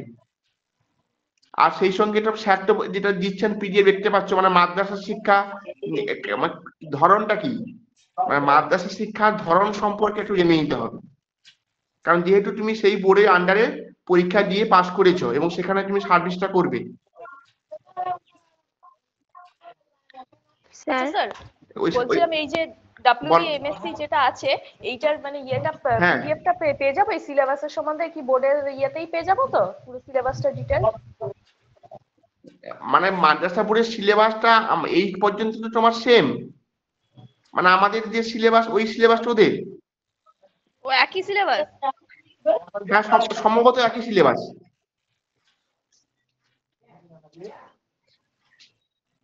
একই সিলেবাস। আমি 11-12টা তোমাদের গ্রুপে শেয়ার করেছি, হ্যাঁ একই সিলেবাস। দুটো বোর্ডের হচ্ছে কি আলাদা আলাদা বোর্ড কিন্তু সিলেবাস একই। আর তোমাদের গ্রুপে আমি 11-12টা দিয়েছি, বাকিগুলো দিয়ে দেবো, ঠিক আছে? তোমরা আপাতত এগুলো শোনো, আমি দিয়ে দেবো যেগুলো যে মেটেরিয়াল গুলো দেওয়ার কথা আমি সেগুলো দিয়ে দেবো, তোমাদের প্রদান করে দেবো। Okay thank you sir. মানে স্যার দিয়ে দিবেন সবকিছু, বুঝতে পেরেছো? শুধুমাত্র মানে কি কি বিষয়গুলো জানতে হবে একটু সেগুলো বলে দিচ্ছি তোমাদেরকে। আচ্ছা আর যেটা বিষয় হচ্ছে তোমাদের, হ্যাঁ বলো। কোয়ারি ছিল, বলছি স্যার 11-12 বিএসসি এমএসসি গোটাটাই কি মানে সাবজেক্টের ক্ষেত্রে তৈরি করাটা ভালো? হ্যাঁ মানে তুমি কোন কোন টপিক না, তবে তোমাকে আমি বলে দিই স্যার যারা থাকবেন ওনারা কিন্তু তোমাকে স্পেসিফিক্যালি মানে সমস্ত জায়গা থেকে কোশ্চেন নাও করতে পারেন, যে তোমার সবচেয়ে কোন চ্যাপ্টারটা ভালো লাগে এরকম প্রশ্ন করতে পারেন। তুমি যারা বললে যে আমার কোর্স ভালো লাগে, তখন ওনারা কোর্স থেকে প্রশ্ন করবেন। মানে একজনের পক্ষে সমগ্র চ্যাপ্টার কিন্তু ভালোভাবে জানা সম্ভব নয়, মানে একটা স্পেশাল ব্যাপারটা জানতে চাইবেন তোমার কাছে। ঠিক আছে, থ্যাংক ইউ স্যার। আর এমনি তোমার 11-12 সিলেবাসটাই রেখে রাখবে। 11-12 যে সিলেবাসটা রয়েছে একটু ভালো করে দেখে রাখবে। ওকে। হ্যাঁ, আচ্ছা। আর সর্বোপরি যেটা বলি, মানে ইন্টারভিউ বোর্ডে যাওয়ার সময় নার্ভাস ফিল করবে না, মানে যতটা সম্ভব নিজেকে মানে টেনশন মুক্ত রাখার চেষ্টা করবে, দিলে কিন্তু তোমার ইন্টারভিউটা খুবই ভালো হবে। আমি আমার মন দিক থেকে বলছি এরা, মানে কখনোই নার্ভাস ফিল করার চেষ্টা করবে না। তুমি এইটুকু মনে ভরসা রাখবে যে আমি সব বলতে পারবো, মানে কখনো টেনশন ফিল করবে না যে আমি বলতে পারবো না, বা কি একজনকে জিজ্ঞাসা করেছে কঠিন প্রশ্ন, আমাকে কঠিন করতে পারে, তাও না হতে পারে। মানে যতটা সম্ভব নিজেকে রিল্যাক্স রাখার চেষ্টা করবে ইন্টারভিউ বোর্ডে। স্যার তোমার হবি যদি জিজ্ঞেস করে তাহলে সেখানে গাছ লাগানো একটা হবি, এটা বলা যেতে পারে তো? কি বলো? গাছ লাগানো, আমি গাছ লাগাতে বেশি পছন্দ করি, মানে বৃক্ষরোপণ যেটা। হ্যাঁ অবশ্যই বলবে, সমাজসেবামূলক কাজ, এই মতো কাজ হয়। স্যার আমি এটাই বলতে চাচ্ছি যদি জিজ্ঞেস করে। যারা বললো তোমার হবি কি, প্রশ্ন করতে পারে। অনেকে হবি জিজ্ঞাসা করে যে তোমার, কেউ বলবে আমি গান শুনতে ভালোবাসি, কেউ বলবে আমি আঁকতে ভালোবাসি, কেউ বলবে হয়তো আমি গাছ লাগাতে ভালোবাসি, কেউ বলতে পারে আমি সোশ্যাল ওয়ার্ক করতে ভালোবাসি। অবশ্যই বলবে, গাছ লাগানো বলবে। এবার এই সংক্রান্ত মানে বৃক্ষরোপণ উৎসব এগুলো দিয়ে মানে সব প্রশ্ন জিজ্ঞেস করতেই পারে। হবি যদি বলে তাহলে আমি বলতে পারি যে আমি স্যার, হ্যাঁ যদি হবি বলে তাহলে আমি বলতে পারি যে মানুষকে ভালো কথা বা ভালো উপদেশ দেওয়া, এটা আমি পছন্দ করি। অবশ্যই, হ্যাঁ অবশ্যই, যে মানুষকে মানে একটা সুনাগরিক হিসেবে গড়ে তোলার ক্ষেত্রে আমি যতটা সম্ভব একটা বার্তা দিকে চেষ্টা করি। এটা অবশ্যই বলবে। হ্যাঁ অবশ্যই বলবে, এগুলো ভালো জিনিস। স্যার এটা কি ইংলিশে বলতে হবে না আমাকে বাংলাতে বলতে হবে স্যার? তুমি যেটা স্বচ্ছন্দ বোধ করো সেটাই বলবে। আচ্ছা আচ্ছা আচ্ছা। তোমার সাবজেক্ট ইংলিশ না স্যার, ইংলিশের কোশ্চেন কি ইংলিশে আমার করা হয় সাবজেক্ট না তো বাংলা? হচ্ছে স্যার অ্যারাবিক, মানে অ্যাডভান্স অ্যারাবিক স্যার, থিওলজি। তুমি অবশ্যই বাংলায় বলবে। দেখো ইংলিশে তুমি যারা উত্তর দেওয়ার চেষ্টা করলে তখন কিন্তু তোমার ভালো ট্রান্সলেশন ঠিক হলো না, তাহলে সেক্ষেত্রে কিন্তু একটা বিরূপ মনোভাব। তুমি বাংলায় বলবে। মানে কখনো নিজেকে মানে বেশি কিছু করার দরকার নেই, মানে তুমি তোমার নিজের যেটা স্বচ্ছন্দ বোধ করবে সেই ভাষায় অ্যান্সার দেবে। স্যার দেখা গেল যে প্রশ্নটা শেয়ার করলো কিন্তু আমাকে ধ্যান দিয়ে শুনে, কিন্তু ওই প্রশ্নটার উত্তর মানে শর্টে দিতে হবে, তাই না স্যার? হ্যাঁ অবশ্যই, তুমি যতটা সম্ভব শর্টে দেওয়ার চেষ্টা করবে, মানে এলাবোরেটই করতে চাইবে। এলাবোরেট উনারা বলে দিবেন যে তোমাকে বেশি কিছু বলতে হবে না, তুমি শর্ট করেই বলো। হ্যাঁ উনারাই বলে দিবেন যে বেশি লেন্দি বলা দরকার নেই, তুমি যতটা সম্ভব ছোট করে সহজ করে বলো। হ্যাঁ হ্যাঁ স্যার আমরা সেকেন্ড পর্বের এবার শুরু করব। আচ্ছা ঠিক আছে। মোটামুটি একটা ইন্টারভিউ সম্পর্কে আপনাদের আইডিয়া হলো তো? হ্যাঁ স্যার, কিছুটা আইডিয়া পেয়েছি স্যার। একটা কোশ্চেন আছে স্যার। হ্যাঁ বলো। হ্যাঁ স্যার, বলছি আমরা যারা 9-10 থেকে আছি বেশিরভাগ সবারই আশা করি মাস্টার ডিগ্রি কমপ্লিট, সেক্ষেত্রে আমাদেরকে যদি প্রশ্ন করে তোমরা কেন 11-12 ফিল আপ করলেন না, তাহলে সেক্ষেত্রে উত্তরটা কি দেবো? বলবে তুমি কি যে এক হচ্ছে আমার 9-10 এর ক্ষেত্রে মানে সিটটা বেশি ছিল, এটা বলবে। আচ্ছা স্যার, এটা বলে দেবে। হ্যাঁ আমি তো ফেস করেছি, এবারে আমি নিজেকে একটা নিজেকে মানে প্রতিষ্ঠিত করার জন্য 11-12টা স্যার হয়তো অনেকে বেশি মানে যারা ভালো অনেকদিন ধরে 9-10 উনারা লড়াই করবেন, এই জন্য আমি ভেবেছি যে স্যার 9-10 সিটটা একটু বেশি, এই কারণে 9-10 আমি অ্যাপ্লাই করেছি। ওটা বলবে। আচ্ছা স্যার। হ্যাঁ অসুবিধা নেই। বলছি আমাদের তো বাংলা সাবজেক্ট, তো বাংলা সাবজেক্টে অনেক সাল আছে, তো সেই সালগুলোও কি এখন মুখস্থ করতে হবে? একটু দেখে রাখবে, কারণ তোমাদের তো বিভিন্ন পর্ব হয়, মানে রবীন্দ্র পর্ব থাকে, মানে প্রত্যেকটা পর্বে তার যুগ ধরে বিভিন্ন উপন্যাস গল্প লেখা থাকে, এইগুলোকে ধরতে পারেন। যাদের ইংলিশ সাবজেক্ট তাদের হোল কনভারসেশনটা কি ইংলিশেই হয় না বাংলাতেও হয়? ইংলিশে করলে ভালো হয়, আর যদি উনারা বাংলায় প্রশ্ন করেন তুমি বাংলায় অ্যান্সার দেবে। আচ্ছা, এমনিতে ট্রাই করব ইংলিশেই যাওয়ার পুরোটা। মানে যদি উনারা প্রথমে তোমাকে ইংলিশে প্রশ্ন করেন, তাহলে তুমি যদি ইংলিশে যদি বলতে অসুবিধা বোধ করো তাহলে বাংলায় বলবে। আর যদি ইংলিশে ওরা প্রশ্ন করছেন, তুমি যদি ইংলিশে পারো বললে ভালো হয়। কি বললাম বুঝতে পেরেছো? স্যার আরেকবার বিষয়টা বলুন, আরেকবার বলুন। ধরো তোমার যিনি ইন্টারভিউ বোর্ডে থাকলেন, তিনি মাদ্রাসা বোর্ড থেকে যিনি থাকবেন তিনি কিন্তু বাংলায় প্রশ্ন করবেন। তাহলে বাংলায় যদি প্রশ্ন করেন তুমি উত্তর কিন্তু বাংলায় দেবে। আর যদি যিনি প্রফেসর থাকবেন, মানে কলেজের প্রফেসর, উনি যদি ইংলিশে কোশ্চেন করেন, তুমি অ্যান্সার কিন্তু ইংলিশে দিতে পারলে ভালো। আর যদি তুমি মনে করো যে আমার প্রনাউন্সিয়েশন বা ট্রান্সলেট করা অসুবিধা হয়, মানে আমি বলতে পারি না, স্পোকেন করতে পারি না, তাহলে তুমি বাংলায় অ্যান্সার দিবে। আর কিন্তু ইংলিশে বলতে পারলে ভালো হয়। স্যার একটা প্রশ্ন ছিল, সেটাতে স্যার ইমপ্রেশন খারাপ হয়ে যাবে না যে উনি ইংলিশে করছেন আমি বাংলায় রিপ্লাই করছি? না, ওটা খারাপ হবে, কিন্তু তুমি না পারো তো সেখানে কি করবে? তোমার ভুলটা তো বলা ঠিক নয়।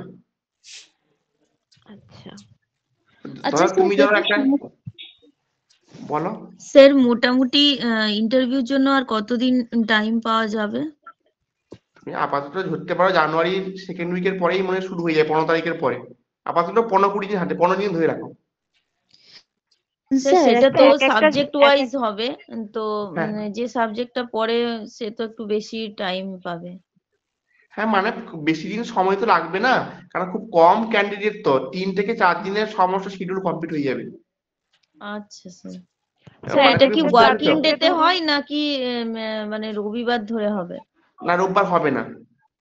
আচ্ছা স্যার ওয়ার্কিং ডেতে হবে। ছিল যে ধরুন যাদের সংস্কৃত তাদের ক্ষেত্রে কি ইংলিশে মানে কোনো প্রশ্ন আসবে নাকি সংস্কৃতের দিক থেকেই আসবে? মানে বাংলার পরে যিনি মানে অ্যারোবিক যিনি থাকছেন তারপরেও যিনি আমাদের প্রফেসর থাকবেন, যিনি কোশ্চেন করবেন আমাদের, তিনি কি সংস্কৃতে করলে কি আমাকে কি সংস্কৃতে উত্তর দিতে হবে নাকি বাংলায় উত্তর দিতে হবে? যদি তুমি সংস্কৃতে স্বচ্ছন্দ বোধ করো দেবে, আর যদি সংস্কৃতে যদি তোমার ট্রান্সলেট করতে অসুবিধা হয় তুমি বাংলায় বলবে। আচ্ছা, ধরুন আমি পারলাম, তাহলে কি আমি চেষ্টা করব ওটাতেই বলার, তাই তো? অবশ্যই তুমি সংস্কৃতে অবশ্যই বলবে, কারণ ওনারা যেহেতু সংস্কৃতে তোমাকে কোশ্চেন করছেন, তুমি সংস্কৃতে বললেই কিন্তু তোমার অ্যাপ্রোপ্রিয়েটটা বেশি হবে। ওকে, থ্যাংক ইউ স্যার। তোমাকে ইংলিশে করবেই না। স্যার একটা কোশ্চেন ছিল। স্যার ইংলিশে প্রশ্ন স্যার করবেন না। ওনার হয়ে গেল, আমি একটু কোশ্চেন করব, ঠিক আছে? স্যার একটা কোশ্চেন ছিল। হ্যাঁ বলো। স্যার বলছি আমি একটা মাইনরিটি স্কুলে টেম্পোরারি বেসিসে 5 বছর জব করেছি, কিন্তু এই মাদ্রাসার 1 মাস 2 মাস আগেই আমি ছেড়ে দিয়েছি। তাহলে আপনি এখন কি করছেন সেটা কি স্যার আমার ওটা বলা উচিত হবে যে আমি এটা করতাম এখনো, না আমি ছেড়ে দিয়েছি কথাটা বলতে পারি? না, ছেড়ে দিয়েছি বলবে না, বলবে যে হ্যাঁ এখন পড়াই আমি। আচ্ছা, তুমি যে ছেড়ে যেতে বলবে না, কারণ ওনারা তো দেখতে যাবেন না তুমি কি কোথায় পড়াও কি করা, দেখতে যাবেন না। আচ্ছা স্যার। কারণ তুমি বললে এটা ভালো কি হবে, ওনারা তো মাদ্রাসা বোর্ডেরই সঙ্গে যুক্ত, তোমাকে প্রেফারেবল করবেন ওনারা। আচ্ছা স্যার, মানে আমি তাহলে যে স্কুলে আগে করতাম, মানে এখন তো ছেড়ে দিয়েছি, ওনাদেরকে ওটা বলছেন বলা যাবে না, ওটা সম্বন্ধে একটু ডিটেলস স্টাডি করে যাব নাকি? হ্যাঁ, মানে ওই স্কুলটা কোথায় কি ব্যাপার তুমি এটা বলতে পারো।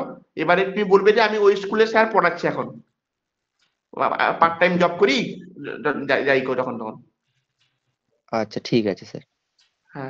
আচ্ছা স্যার, সাবজেক্ট ছাড়া আমি একটা কোশ্চেন করব বলেছিলাম স্যার। বলছিলাম আমি মানে এক্সামটা আপনি তো মানে জানেন আমার একটু বাংলাতে একটু, আমি যেহেতু ইংলিশ মিডিয়াম ব্যাকগ্রাউন্ডে ছিলাম, তো আমার বাংলাতে একটু প্রবলেম হয় টার্মসে, যেমন বায়োলজিতে যেমন কিছু সারক সংশ্লেষ এইসব। আমি তো পরীক্ষাটাও এমনি ইংলিশ কোশ্চেন পেপারের মাধ্যমেই দিয়েছিলাম স্যার। সেটা তো মানে আমার মিডিয়াম তো বাংলা চয়েস ছিল, সেটাতে তো প্রবলেম আশা করি হবে না স্যার, নাকি? মানে তুমি মিডিয়াম বেঙ্গলি নিয়েছিলে কি? হ্যাঁ, মিডিয়াম বাংলা দিয়েছিলাম, কিন্তু কোশ্চেন পেপার যেহেতু ডুয়াল মোডে ছিল আমি ইংলিশটাই দিয়েছিলাম। এই বিষয়টা ভীষণ কনফিউশন হচ্ছিল। তুমি কি সিবিএসই বোর্ড থেকে পড়াশোনা করেছো? না, আমি আইএসসি বোর্ড ছিলাম। ও আচ্ছা, তাহলে তুমি ওনারা তো কোশ্চেন হয়তো বাংলায়ও করতে পারবে, বাংলায় করবেন মনে হয়, কারণ বোর্ডে। এবার তুমি অ্যানসার কি বাংলায় দিতে অসুবিধা হয় তোমার? না, আনসার এমনি দিতে পারি, কিন্তু কিছু কিছু টার্মস যেমন এইগুলো অসুবিধা হয়, টার্মস গুলো ঠিক মানে সরগর নয় এখনো বাংলার আসলে। স্যার আমারও সেম কোশ্চেন স্যার, এমনি আমাদের ধরুন ফিজিক্স বা কেমিস্ট্রি এই ধরনের সাবজেক্টে ধরুন আমরা বাংলায় বলছি কিন্তু টার্মোলজি গুলো তো আমরা ইংরেজি ইউজ করতে পারি নাকি? হ্যাঁ, অবশ্যই করবে। মানে ফিজিক্স, কেমিস্ট্রি, আমাদের জিওগ্রাফি বলো বা অন্যান্য যে সাবজেক্ট গুলো রয়েছে ওই সাবজেক্ট গুলোতে অবশ্যই করা যাবে। ইংলিশ টার্মটা বেশি অ্যাপ্রোপ্রিয়েট, বাংলা থেকে ইংলিশটা বেশি মানে মুখে বলে বলে ও অভ্যস্ত বেশি, বলবে ওটা, অসুবিধা নেই। আচ্ছা স্যার, এইটা তাহলে এই রেসপেক্টে বলবো জিনিসটা। হ্যাঁ বলো। হ্যাঁ স্যার, তাহলে এটাই বলবো যে মানে ইংলিশটাই মানে সবকিছু জায়গায় অ্যাভেলেবিলিটি এবং সব যে মানে পৃথিবীতে সবাই ভালো বুঝতে পারে। হ্যাঁ অবশ্যই, দেখো যারা থাকবেন ওনারা কিন্তু ইংলিশটাকে অনেকেই মানে ফ্লুয়েন্টলি বলতে পারবেন, মানে যারা কলেজের প্রফেসরই করেন। কিন্তু কথা হচ্ছে কি তোমরা সবাই তো ইংলিশ ভালো বলতে পারো না, এই জন্য ওনারা কিন্তু কোশ্চেনটা বাংলায় করবেন। আচ্ছা স্যার। হ্যাঁ হ্যাঁ হ্যাঁ। না স্যার, আমি ব্যাপারটা যেটা বলতে চাইছি, ধরুন একটা বাংলায় উনি কোশ্চেন থ্রো করলেন, আমি সেটা বাংলায় অ্যান্সার দিচ্ছি কিন্তু টার্মোলজি গুলো মানে ইংলিশে বলছি, সেখানে কি কোনো মানে ডিসক্রেডিট হবে? না না না, কোনো অসুবিধা নেই, অসুবিধা নেই। স্যার আমি একটা প্রশ্ন করতে চাইছিলাম। হ্যাঁ বলুন। মানে মেন হচ্ছে যে এক একটা বিষয় কি এক এক দিন গিয়েছে ভাইভা হবে, আর আমি তো মানে এর আগে কি অ্যাডভান্স পেপার, তাতে আমি কি পোশাক পরে যেতে পারি? আমি কালো প্যান্ট সাদা জামাটাকে প্রেফার করব। কালো প্যান্ট সাদা জামা? হ্যাঁ, একবারে ফর্মাল ড্রেস। আর আরেকটা স্যার, যে এক একটা বিষয়ের এক এক দিন ভাইভা হবে, তাই না স্যার? না না না, এক এক দিনে 3-4টা সাবজেক্টেও ভাইভা হতে পারে। মানে দেখা গেল যে আমাদের অ্যাডভান্স অ্যারাবিক আমাদের তো গিয়েছে টোটাল কল হয়েছে ধরে নেন 129 জন, তাতে 84 129 জন মানে তোমাদের টেবিল 3টাখানে হতে পারে, 3-4টা। হ্যাঁ তো স্যার, তো দেখা গেল 84 মানে 1 থেকে নিয়ে 84 অব্দি লিস্ট হবে, তারপরে বাদ বাকি গুলা কি ছাঁট হবে না আবার কি যে ধরলেন যে ওদেরকে ওয়েটিং লিস্টে রাখবে? তোমাদের একদিনে হয়ে যাবে। না আমাদের একদিনে হবে সে ঠিক আছে, কিন্তু দেখা গেলো যে 84টা গিয়ে যে 1 থেকে নিয়ে 84 অব্দি নিল, বাদ বাকি গুলা কি গিয়ে যে লিস্টে নাম হবে না, না আবার কিছু ওয়েটিং লিস্ট থাকবে স্যার? হ্যাঁ বলে দিই, তোমাদের ডাকা হয়েছে 1:1.5 রেশিওতে। মানে 3টা সিটের জন্য 2 জন পাবে। স্যার তার থেকে বেশি ডেকেছে, 1.8 এ ডেকেছে। ডাকার কথা ছিল 1.5 এ। না আমাদের 1.2 মানে 3 জন ডেকেছে। ইংলিশ দেখলাম 1.8 এ ডেকেছে। হয়তো একই কাট অফ হয়ে গেছে, এই জন্য ডেকেছে। হ্যাঁ মানে ওটা আমি বুঝতে পারছি যে হ্যাঁ মানে কারো নাম্বার দাও মানে একই সেম হয়ে গেছে।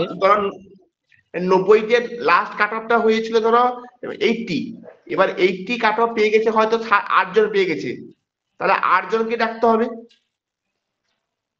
স্যার আরেকটা প্রশ্ন, যে আমাদের থিওলজি অ্যাডভান্স অ্যারাবিকের কাট অফ কত এসেছে স্যার? আপনি যেটা বলছিলেন সেটাকে কমপ্লিট করুন, আগে ওনাকে একটু কমপ্লিট করতে দিন যেটা বলছিলেন স্যার। আমি বলে দিই, তোমাদের ডাকার নিয়মটা হচ্ছে 1:1.5 রেশিওতে, কিন্তু ওখানে কোনো সাবজেক্টে লাস্টের যে কাট অফটা সেটা অনেক বেশি জন পেয়ে গেছে, এই জন্য সবাইকে ডাকতে হবে। ধরো আমার বাংলা সাবজেক্টে লাস্ট কাট অফটা 60 হয়েছে, আমি একটা আনুমানিক বললাম, এবার 60 কাট অফ যারা পেয়েছে 10 জন, তাহলে আমাকে 10 জনকেই ডাকতে হবে, না হলে তো হবে না। এই জন্যই কিন্তু এই 1.8 হয়ে গেছে রেশিওটা, বলছো এটা তুমি, কিন্তু নর্মাল কথা যেটা হচ্ছে 1:1.5 ডাকাই কথা, কিন্তু একই নাম্বার লাস্টে কাট অফটা অনেকে বেশি পেয়ে যাওয়ার জন্য ডাকতে হয়েছে বেশি করে। এবার তোমাদের যখন প্যানেল হবে, ওই যতগুলো সিট আছে সেটা মেন প্যানেল থাকবে, আর বাকি কয়েকজন ওয়েটিং থাকবে। এবার ওয়েটিংটা পরপর সিকুয়েন্স অনুযায়ী থাকবে, সেখানে যদি কেউ চাকরি না নেয় বা নন জয়নিং হয় তখন ওয়েটিং থেকে ডাকা হবে। ইংলিশে দেখেছে 182 জন, এটা মানে একদিনেই কি কমপ্লিট হয়ে যেতে পারে? সম্ভাবনা বেশি। আমি কেন বলছি, মানে একই সাবজেক্টকে 2-3 দিন অ্যারেঞ্জমেন্ট করতে গেলে ওই একই স্যারকে আবার অনেক স্যারকে ডাকতে হবে, এই জন্য একই দিনে ওনারা করার চেষ্টা করবেন। আর তোমাদের যা ক্যান্ডিডেট রয়েছেন মানে 1729 জন, তার মধ্যে 700টা ক্যান্ডিডেট হচ্ছে আমাদের এই মিডিয়ামে, তাই তো? না টোটাল 1729টা ভ্যাকেন্সি। হ্যাঁ 1729 জন, তাই তো? হ্যাঁ স্যার টোটাল 1729 সব নিয়ে। সব নিয়ে এবারে তোমাদের টোটাল ইন্টারভিউ প্রসেসটা হয়তো ধরে রাখো 5-6 দিনেই কমপ্লিট হয়ে যাবে। এক এক দিনের যেগুলো কম কম টাকা আছে, অনেক সাবজেক্টে যারা 2 জন 10 জন 15 জন, সেই দিনগুলোতে একদিনে হয়তো 3-4টা সাবজেক্টও ইন্টারভিউ হতে পারে। স্যার একটা বিষয় জিজ্ঞাসা করবো স্যার। হ্যাঁ বলো। স্যার বলছি আমরা যে মার্কশিট গুলো আমাদের যে একরকম ফাইল থাকে না, স্যার ভিতরে ঢুকিয়ে রাখা হয়, বিভিন্ন পলিথিনের কভার থাকে, ওতে ঢুকিয়ে রাখতে হবে না এমনি কভার ফাইল নিয়ে গেলে সুবিধা হবে যাতে বের করে রাখে দেখতে পারে? কভার ফাইল নিয়ে যাবে, তুমি পরপর সাজিয়ে নেবে, মানে মাধ্যমিকের অ্যাডমিট, মাধ্যমিকের মার্কশিট সার্টিফিকেট, এইচএস এর মার্কশিট সার্টিফিকেট, গ্রাজুয়েশনের ক্ষেত্রে বিএ পার্ট 1 পার্ট 2 পার্ট 3, যদি এমএ দেখাও মানে 11-12 এর ক্ষেত্রে এমএ পার্ট 1 এমএ পার্ট 2, যদি তোমার সেমিস্টার হও 4টা মার্কশিট হবে, আর সর্বোপরি থাকবে বিএড এর মার্কশিট সার্টিফিকেট আর এনসিটি কপি। সবগুলোই লাগবে না স্যার? বলছি গ্রাজুয়েশনের ফাইনালটা দিলেই হবে না সবগুলোই দিতে হবে? না, সবগুলো নিয়ে যাবে সবগুলো। আর আমি বলছি স্যার কভার ফাইলের ভিতরে যে পলিথিনের যে কভারগুলো থাকে না, ওটা যদি ঢুকিয়ে রাখা হয় অসুবিধা হবে? স্যার লাস্টে কি অসুবিধা নেই, তুমি পরপর বের করে দেখিয়ে দিবে। যদি গুনা দেখতে চান, মানে অরিজিনাল গুলোকে বের করে দেখাতে চান, এই কভার ফাইল নিয়ে যাবে, পেপার থেকে বের করে দেখিয়ে দিবে, অসুবিধা নেই। স্যার লাস্টে কি বলেন শুনলাম না, বিএড এর মার্কশিট সার্টিফিকেট আর একটা কি বললেন? এনসিটি কপি যেটা আছে, মানে কলেজ থেকে যেটা পেয়েছো। ওকে ওকে স্যার। আর হচ্ছে তোমার আই কার্ড লাগবে, আধার কার্ড, আর আধার কার্ড লাগে, এখন ভোটার কার্ড লাগে না, আর ফটো লাগবে, এইগুলোই লাগে, আর কিছু লাগে না। স্যার আমাদের কি ভেরিফিকেশন আলাদা ডেটে হবে আর ভাইবা কি আলাদা ডেটে হবে? না, যেটা সেম ডেটে হবে। এসএলএসটি 9-10 এ হয়েছিল বা 11-12 এ হয়েছিল এসএসসির ক্ষেত্রে? কে বলেছে তোমাকে 9-10 11-12 এর ক্ষেত্রে ভেরিফিকেশন আলাদা দিনে হয়েছিল, ইন্টারভিউ আলাদা? স্যার আমার ফ্রেন্ড দিয়েছিল, তো ও তো দুদিন গিয়েছিল, একদিন ভেরিফিকেশন আর একদিন ভাইবা, মানে সম্ভবত আমি ঠিক জানি না। হ্যাঁ 2016 সালে হয়েছিল, 2016 সালেরটা হয়েছিল এসএলএসটি, এর আগে তো একই ডেটে হতো। স্যার এগুলো তো দেবে, মানে জানালে আমরা জানতে পারবো, নোটিশ করে দেবে এগুলো। এগুলো সম্ভবত একই দিনে হবে, আলাদা দিনে হয় না, তবে দেবে তো সবকিছু নোটিশ, মানে এত অস্থিরতা দরকার নেই। আচ্ছা স্যার একটা কথা বলবো, স্যার। আচ্ছা ওনার হয়ে গেল আমি বলবো, ঠিক আছে? একটা কোশ্চেন বলছিলাম যে এই ইন্টারভিউ নিজস্ব সাবজেক্ট ছাড়া ইতিহাস জিকে, তারপর সংবিধানের জিকে, ইকোনমিক জিকে, বিজ্ঞান যেগুলো ধরার চান্স আছে? হ্যাঁ অবশ্যই একটু দেখে রাখবে। সংবিধানের জিকেও দেখতে হবে অনেকগুলো? হ্যাঁ একটু সংবিধানটা দেখে রাখবে তো, কারণ কেন বলছি আমি সংবিধান জেনে রাখবে, কারণ এটা তো সবার ক্ষেত্রেই জানা দরকার, কারণ আমাদের প্রত্যেকটা বইয়ের সামনে আমাদের ভারতবর্ষের সংবিধানের মৌলিক অধিকার কর্তব্য এগুলো লেখা রয়েছে। আচ্ছা স্যার বলছি, স্যার আমি বলছিলাম এই যে ফটোর কথাটা বললেন, এটা কত 1 বছর আগেকার ফটো দিলে হবে কি, না রিসেন্টলি এক্ষুনি তোলাতে হবে আবার? 1 বছর আগে হলেও হবে, অসুবিধা নেই। আচ্ছা স্যার ওইটাই জিজ্ঞেস করেছিলাম, থ্যাংক ইউ। এগুলো এত জোর দেয় না, আমাদের রাজ্যের পরীক্ষা এগুলো জোর দেয় না, কেন্দ্রের পরীক্ষাতে ওরা রিসেন্ট পাসপোর্ট সাইজ ফটো দেখে। আচ্ছা স্যার। হ্যাঁ আর কি বলো? একটা কথা, সেটা হচ্ছে যে আমি একটা স্কুলে পার্ট টাইম করি এইচএস সেকশনে, তো সেখানে ওই একটা ওরা প্রতি বছর একটা রিনিউয়াল একটা জয়েনিং লেটার দেয়। হ্যাঁ একটু বলতে দিন স্যার। আমি একটা প্রশ্ন করতে চাইছিলাম। হ্যাঁ বলো। যে আমি যেটা কি যে ফর্ম ফিল আপে, হ্যাঁ ফর্ম ফিল আপের সময় স্কিপ করুন, ওকে স্কিপ করুন, বেশি বলা যাবে।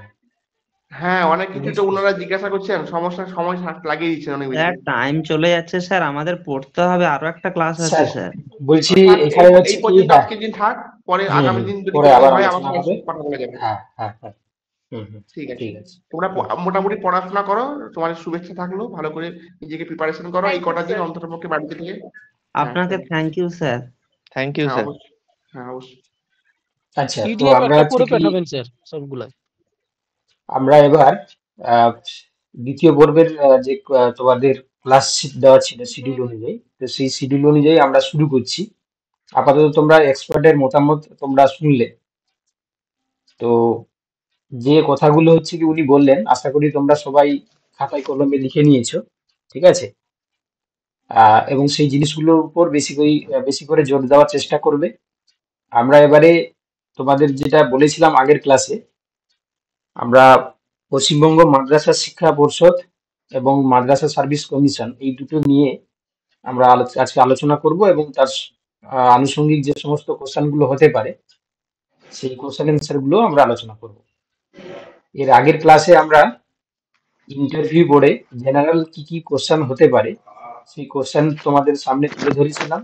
একটু মিউট করে দাও বাবা, যারা আনমিউট করে রেখেছো তোমরা মিউট করে দাও, কথা না শুনলে কিন্তু আমি লেফট করিয়ে দেবো।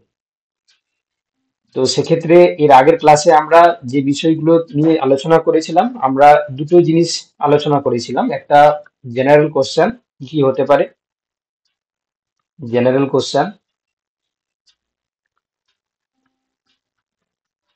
আর 2 নম্বর হচ্ছে কি তোমাদের সাবজেক্ট রিলেটেড কি কি কোশ্চেন হতে পারে, সাবজেক্ট রিলেটেড কোশ্চেন। এবার আশা করি তোমরা যে সমস্ত সাবজেক্টে রয়েছে, বাংলা থেকে শুরু করে ইংলিশ, হিস্ট্রি, জিওগ্রাফি, ফিজিক্স, তোমার physical science, chemistry, nutrition, biological science, Arabic, advance Arabic,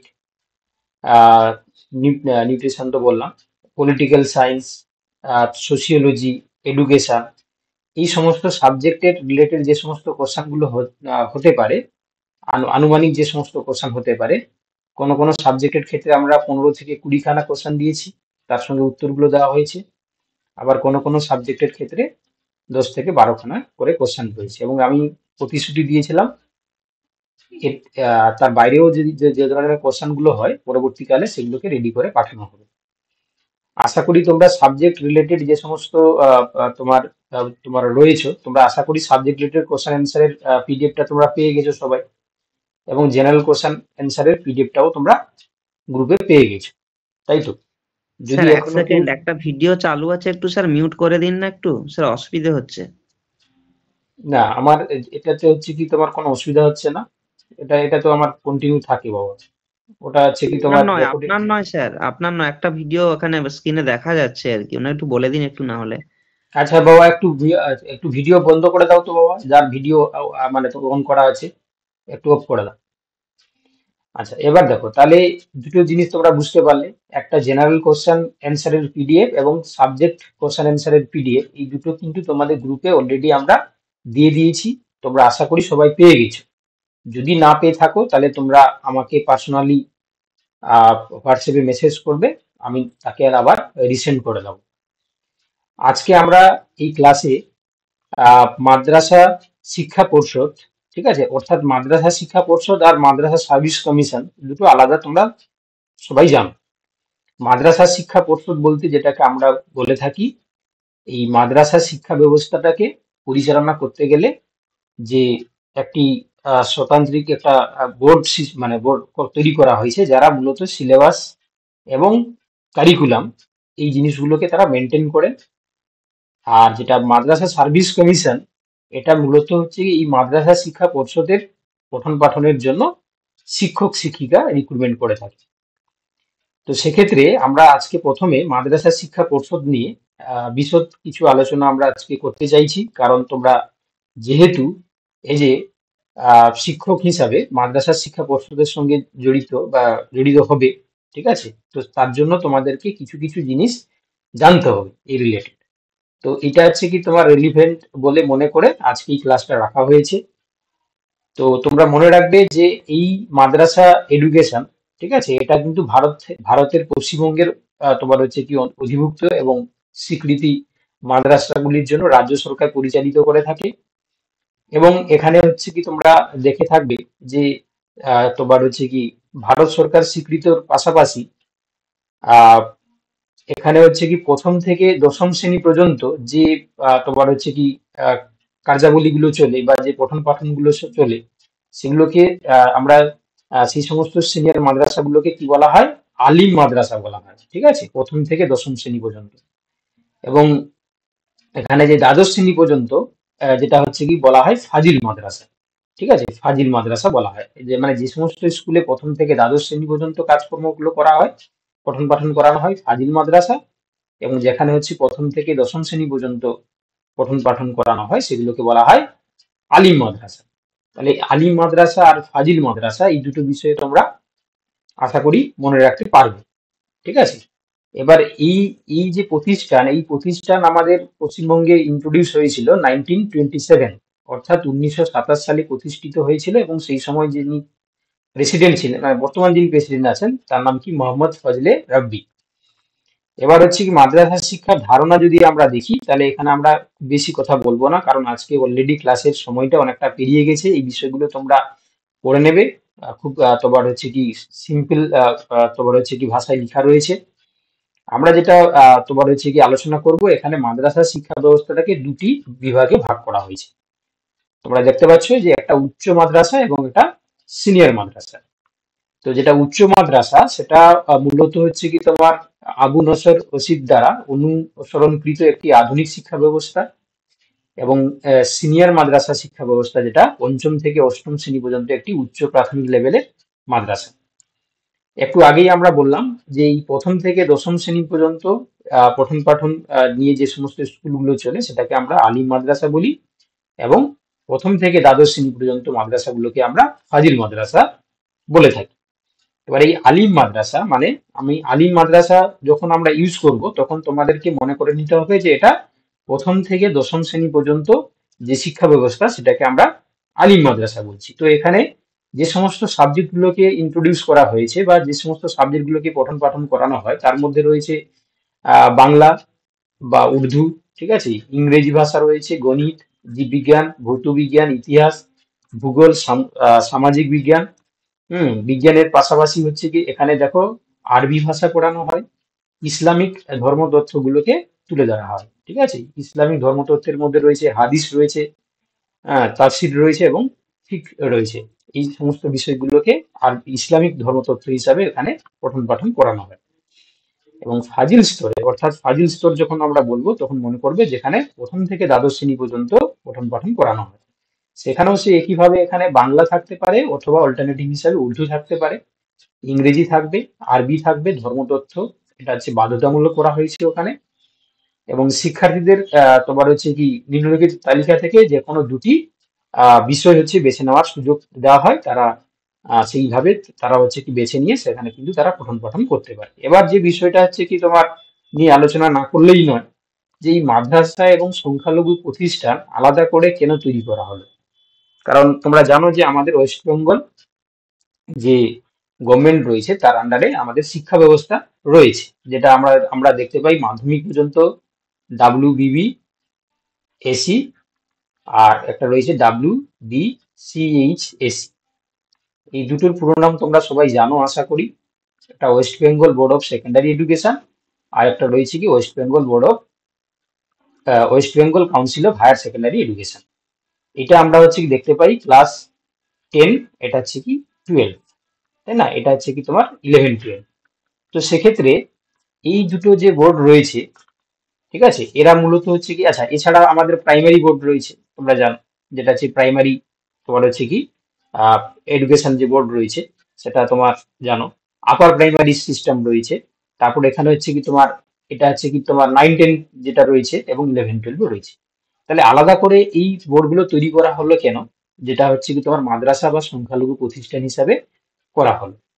তো দেখো আমাদের যে ভারতবর্ষের যে সংবিধান, ঠিক আছে, সেটা হচ্ছে কি সার্বভৌমের হচ্ছে কি একটা নজির গড়ে। তোমরা জানো যে এরা সর্বধর্ম হচ্ছে কি তোমাকে নিয়ে মানে আমাদের সেই রকম ভাবেই আমাদের সংবিধানটাকে রচনা করা হয়েছে, যাতে সমস্ত ধর্মের মানুষরা একই সঙ্গে সমানভাবে প্রায়োরিটি নিয়ে এখানে বসবাস করতে পারে, সেই ব্যবস্থাটাকেই আমাদেরকে জোর দিতে হয়। তো সেই জন্য দেখো আমাদের 1949 যে সংবিধান রচনা হয়েছিল তাতে অনুচ্ছেদ 30-তে, ঠিক আছে, এবং তোমার হচ্ছে কি এই অনুচ্ছেদ 30-তে কি বলা হয়েছে না, ভারতীয় গণতান্ত্রিক ব্যবস্থায় সংবিধান সুরক্ষাগুলি সংখ্যালঘুদের অধিকারকে সম্মান করে। মানে আমাদের এখানে সংখ্যালঘু বলতে যেটা মাইনরিটি যে কমিউনিটি রয়েছে, যারা হচ্ছে কি তোমার যে সমস্ত কমিউনিটি রয়েছে তাদেরকে অবভিয়াসলি আমাদেরকে সম্মান প্রদর্শন করতে হবে এবং তাদেরকে অবভিয়াসলি আমাদেরকে তাদেরকে সংরক্ষণ করতে হবে। এবং তার পাশাপাশি দেখো এটি ভারতীয় সংবিধানের 3য় অংশের 29 এবং 30 অনুচ্ছেদে এটা রাখা হয়েছে। তাহলে এই অনুচ্ছেদ 29 এবং অনুচ্ছেদ 30 এই দুটো সম্বন্ধে তোমরা মনে রাখবে। তো এখানে দেখো 3য় অনুচ্ছেদের 29 এবং 30 আর্টিকেলে যে সমস্ত কথাগুলো বলা রয়েছে, 29 অনুচ্ছেদে দুটো হচ্ছে কি তোমার ভাগ রয়েছে, 29-এর 1 নম্বর ভাগ এবং 2 নম্বর ভাগ। 1 নম্বর ভাগে হচ্ছে কি বলা রয়েছে যে ভারতের ভূখণ্ডে বসবাসকারী নাগরিকদের যে কোনো অংশ বা তার কোনো অংশে নিজস্ব একটি স্বতন্ত্র ভাষা, লিপি বা সংস্কৃতি থাকার অধিকার থাকবে। ঠিক আছে, অর্থাৎ যেহেতু হচ্ছে কি তারা ভারতে ভূখণ্ডে বসবাস করে, তাদের স্বতন্ত্র একটা ভাষা থাকবে এবং তাদের একটা লিপি বা সংস্কৃতি থাকবে, সেই সংস্কৃতি তারা আহ পালন করতে পারে। ঠিক আছে, তাতে হচ্ছে কি কোনো কেউ হস্তক্ষেপ করা যাবে না। অনুচ্ছেদ যেটা হচ্ছে কি তোমার 29-2, ঠিক আছে, এখানে কি বলা হয়েছে যে কোনো নাগরিককে বঞ্চিত করা হবে না শুধু ধর্ম, জাতি, বর্ণ, ভাষা বা তাদের যে কোনো একটি ভিত্তিতে রাষ্ট্র কর্তৃক পরিচালিত কোনো শিক্ষা প্রতিষ্ঠানে ভর্তি হওয়া বা রাষ্ট্রীয় তহবিল থেকে সাহায্য গ্রহণ করা হবে। ঠিক আছে, তাহলে এই দুটো অনুচ্ছেদের কথা মনে রাখবে। আর একটা যেটা রয়েছে দেখো অনুচ্ছেদ 30, তারও দুটো কথা রয়েছে, একটা 30-1 এবং 30-2। এখানে সে একইভাবে 30-1 বলছে যে ধর্ম বা ভাষার ভিত্তিতেই হোক না কেন সমস্ত সংখ্যালঘুদের তাদের পছন্দের শিক্ষা প্রতিষ্ঠান পরিচালনা এবং প্রতিষ্ঠা দুটোর অধিকার তারা পাবে। ঠিক আছে, আর যেটা হচ্ছে কি 30-এ বলা হচ্ছে কি যে রাষ্ট্র শিক্ষা প্রতিষ্ঠানকে সাহায্য প্রদানের ক্ষেত্রে ধর্ম বা ভাষার ভিত্তিতে সংখ্যালঘুদের ব্যবস্থাপনার অধীনে যে কোনো একটি প্রতিষ্ঠানের প্রতি বৈষম্য করবে না। ঠিক আছে, তো যাই হোক, তাহলে আমরা মোটামুটি হচ্ছে কি এই অনুচ্ছেদ 29 এবং অনুচ্ছেদ 30-এর কথা মাথায় রাখবো, যেগুলো হচ্ছে কি তোমার এই মাদ্রাসা বোর্ডের শিক্ষাকে হচ্ছে কি তারা জোর দেয় এবং সেই জিনিসগুলো হচ্ছে কি তোমার মনে রাখবে। এবার এই মাদ্রাসা বোর্ডের যে কমিটি বা সদস্য যে নিয়ে গঠিত হয়, তাতে হচ্ছে কি সবচেয়ে উচ্চ পদে থাকেন ভারতের রাষ্ট্রপতি।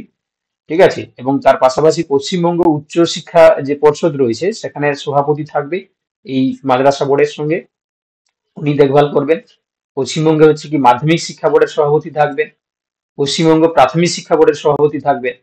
ঠিক আছে, মাদ্রাসা শিক্ষা পরিচালক একজন থাকবেন। ঠিক আছে, আরবি বিভাগের প্রধান কলকাতা বিশ্ববিদ্যালয়ে উনি থাকবেন। আলিয়া বিশ্ববিদ্যালয় রয়েছে তোমরা জানো, তিনিও থাকবেন, উপাচার্য থাকবেন। ঠিক আছে, ভাইস চ্যান্সেলর।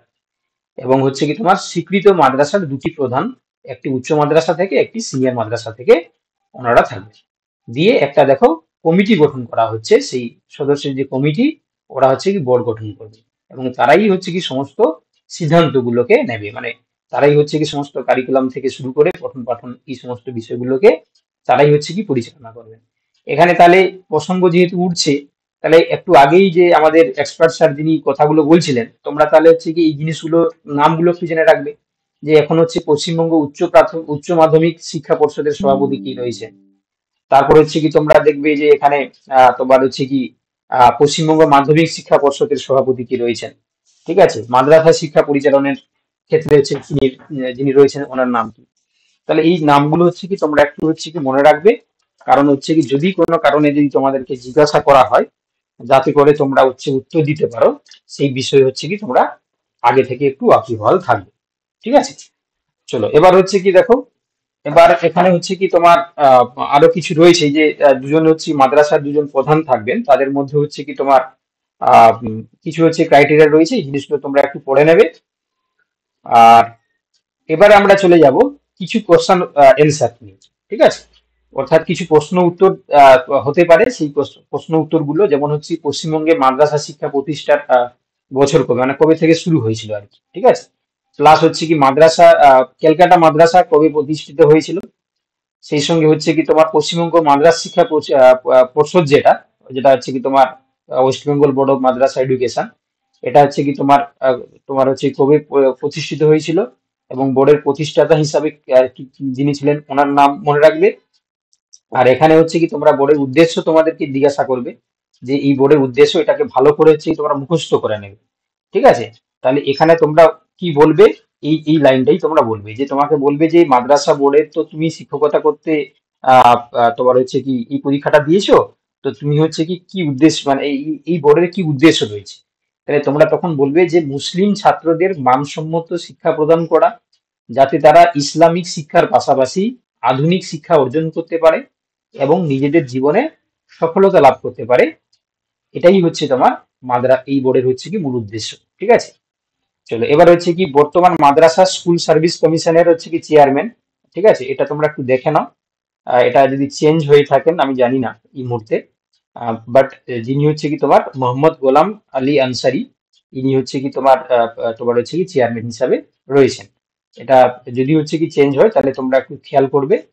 আমার ধারণা অনুযায়ী ইনি হচ্ছে কি বর্তমানে রয়েছেন, আমি জানি না কনফার্মটা, ঠিক আছে, এটা একটু তোমরা দেখে নেবে। স্যার শুনছিলাম পিবি সেলিম বলে কে এখন বর্তমান হ্যাঁ চেয়ারম্যান। স্যার, ওই পিবি নোটিশের নিচে সাইনটাও চেয়ারম্যান পিবি সালিম লেখা আছে নোটিশটার আচ্ছা, নিচে। পিবি সেলিম, তাই তো?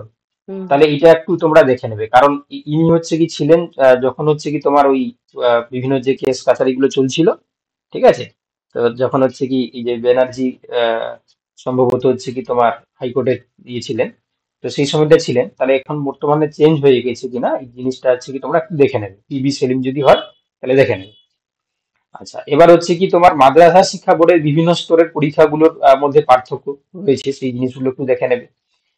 আর এবার হচ্ছে কি মাদ্রাসা শিক্ষা ব্যবস্থা উন্নতির জন্য কিছু পরিবর্তন করা আনতে হতে পারে। তো এটা তোমাকে পরীক্ষা প্রশ্ন জিজ্ঞাসা করতে পারে, মানে ইন্টারভিউ বোর্ডে, যে কিছু কি পরিবর্তন আনা যেতে পারে বা তুমি মনে কি করছো।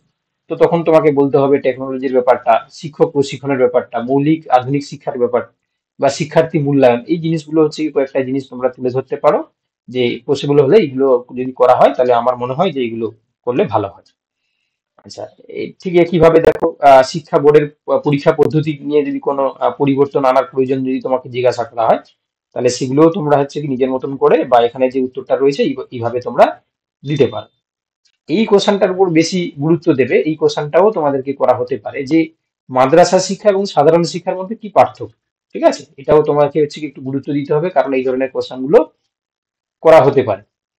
তো এই মাদ্রাসা শিক্ষা এবং সাধারণ শিক্ষার যে পার্থক্যটা, এখানে উত্তরটা আমি আমার মতন করে লিখেছি, তোমরা চাইলে নিজের মতন করে মডিফাই করতে পারো। তো এখানে তোমরা বলতে পারো যে মাদ্রাসা শিক্ষা এবং সাধারণ শিক্ষা একটা অপরের পরিপূরক, কারণ মাদ্রাসা শিক্ষা ইসলামী দৃষ্টিকোণ থেকে ধর্মীয় মূল্যবোধ, নৈতিকতা, জীবনবোধ শেখায়, যা সমাজের সঠিক চরিত্র গঠনে সাহায্য করে।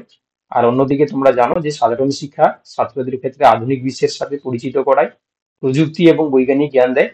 তার পাশাপাশি হচ্ছে কি ভবিষ্যতে যাতে তারা পেশাগত কোনো দক্ষতা অর্জন করতে পারে, তো তার জন্য হচ্ছে কি সাধারণ শিক্ষা তার শিক্ষা দিয়ে থাকে। তো এটা আমি আমার মতন করে হচ্ছে কি এখানে বলার চেষ্টা করেছি, তোমরা চাইলে তোমাদের নিজের মতন করে মডিফাই করতে পারো, ঠিক আছে। আচ্ছা, এবার হচ্ছে কি তোমার আহ আমরা তো বললাম যে প্রাইমারি লেভেল, মাধ্যমিক লেভেল, আলিম যেটা উচ্চ মাধ্যমিক লেভেল থাকতে পারে। তারপরে হচ্ছে কি তোমার উন্নতি সাধনের জন্য কি কি পদ্ধতি তো বলা হলো, মোবাইল অ্যাপস আনা যেতে পারে, আভ্যন্তরীণ হচ্ছে কি তোমার ডিজিটাল শিক্ষা ব্যবস্থা আনা যেতে পারে, বা নতুন পাঠ্যক্রমের সমন্বয় ঘটাতে পারে। আচ্ছা, আরেকটা হচ্ছে কি তোমার কি কি প্রশিক্ষণ, এটা তো তোমার করতেই পারে, সেটা দেখে নেবে। শিক্ষা বোর্ডের সিলেবাস, পাঠ্যক্রমের পরিবর্তন, এগুলো তোমাকে জিজ্ঞাসা নাও করতে পারে বা করতে পারে। তো এই ধরনের কোশ্চেন গুলো হচ্ছে কি তোমরা মেনলি একটু পড়ে নেবে, ঠিক আছে। এই কোশ্চেন গুলো হচ্ছে কি তোমার হতে পারে মেবি, এটা আপাতত হচ্ছে কি তোমাদের সহায়তা করবে কিসের, মাদ্রাসা তোমার হচ্ছে শিক্ষা পর্ষদ এবং মাদ্রাসা সার্ভিস কমিশন, এই দুটোর রিলেটেড যে সমস্ত কোশ্চেন গুলো হয় বা হতে পারে যেগুলো, সেই জিনিসগুলো নিয়ে আশা করি জিনিসগুলো পড়ে নেবে। এবার আমাদের পিডিএফটা কই গ্রুপে স্যার দেখলাম না, গ্রুপে কই আসে না এই পিডিএফটা। দেওয়া হবে, চিন্তার কিছু কারণ নেই, যেগুলো তোমাকে দেখানো হচ্ছে দেওয়া হবে। এবার আজকে যে আরেকটা বিষয় নিয়ে যেটা আলোচনা করব, যে নেক্সট যেটা হচ্ছে কি তোমার ক্লাস হবে শুক্রবার, ঠিক আছে, সেই শুক্রবারে ক্লাস নিয়ে একটু আলোচনা করব। শুক্রবারে ক্লাসে আমাদের থাকছে রাউন্ড 1 টিচিং, তোমার হচ্ছে কি প্রেজেন্টেশন।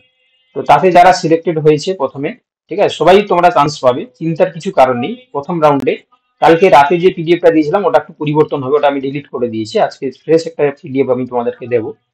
তাতে দেখো প্রত্যেকটা সাবজেক্টের ক্ষেত্রে যারা যারা রয়েছে আমি গ্রুপে তোমাদেরকে লিখে বলে দিয়েছি, তাও এখানে ভার্বালি আমি বলে দিচ্ছি, তোমরা যারা রয়েছে তোমরা নামগুলো একটু দেখে নেবে, এবং এই ক্রোনোলজিক্যাল অর্ডারে তোমাদের হচ্ছে প্রেজেন্টেশন, মানে তোমার হচ্ছে কি টিচিং প্রেজেন্টেশন চলবে। প্রথম দেখতে পাচ্ছ মলয় রয়েছে, তারপর অরূপ রয়েছে, রিমি রয়েছে, অরিত্র রয়েছে, প্রিয়াঙ্কা, রিয়া, অনিশা, ঠিক আছে। তো এই নাম অনুযায়ী পরপর চলবে, প্রত্যেকে হচ্ছে কি 5 মিনিট করে, ঠিক আছে। তোমরা হচ্ছে কি তোমাদের সাবজেক্টকে বলে দিয়েছিলাম দুটো টপিক, যে যার সাবজেক্ট, ম্যাথামেটিক্স সাবজেক্টের সে রয়েছে 11-12, তাহলে 11-12 এর যে শিক্ষা মানে যে তোমার হচ্ছে কি সিলেবাস রয়েছে, সেখান থেকে যে কোনো দুটো টপিক সে রেডি করে রাখবে। এবারে যে কোনো একটা টপিক সে কিন্তু এই 5 মিনিট সময়ে পড়ানোর চেষ্টা করবে। 5 মিনিট এটা পড়ানো হয় না আমি জানি, কিন্তু সে পড়ানো কন্টিনিউ করবে। তো যেখানে হচ্ছে 5 মিনিট বা 3 মিনিট কাউকে যেখানে থামানো হবে সে থেমে যাবে এবং সেই পড়ানো রিলেটেড কোশ্চেন তাকে করা হবে, সেই কোশ্চেনের অ্যান্সার সে দেবে। ঠিক আছে, যদি তার কোনো ইমপ্রুভমেন্ট কিছু করতে হয় তাহলে সঙ্গে সঙ্গে তাকে বলে দেওয়া হবে। এইভাবে আবার পরের জন হচ্ছে কি শুরু করবে। তো যারা হচ্ছে কি তোমার পড়াবে তারা হচ্ছে কি তোমার এমন ভাবে নিজেকে রেডি করে রাখবে যাতে সে পড়ানোর জিনিসটাকে দেখাতে পারে। পারলে যদি কোনো তোমার হচ্ছে কি দেওয়ালে মানে দাঁড়িয়ে পড়ানোর চেষ্টা করতে হবে, কারণ দাঁড়িয়ে ওখানে পড়াতে হবে, ওখানে তো বসে পড়াতে দিবে না। তো এই জন্য তুমি যদি কারোর কাছে বোর্ড নেই, দেওয়ালে কোনো কাগজ চিটিয়ে দিতে পারো, বা তোমার হচ্ছে কি কোনো কোনো এমন একটা জিনিস তুমি রেডি করলে যাতে তুমি দাঁড়িয়ে পড়ানোর পক্ষে হচ্ছে কি সহায়ক। ঠিক আছে, এবারে সেটা হচ্ছে কি তুমি যাতে মোবাইলটাকে এমন ভাবে প্লেস করে রাখবে, হ্যাঁ, যাতে হচ্ছে কি তুমি জিনিসটা দেখাতে পারো এবং তোমার কথাটাও প্রপারলি আসে, এই চেষ্টাটা করে রাখবে।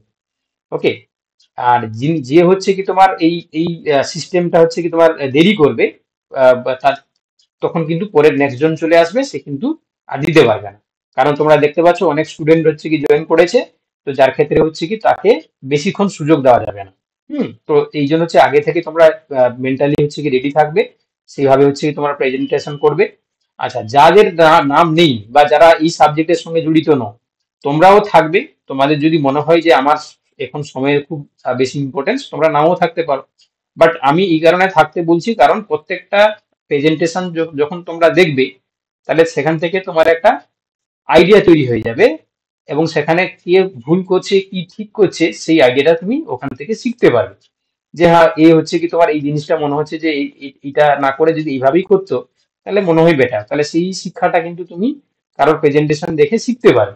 ঠিক আছে, তো এই জন্য it is open for all.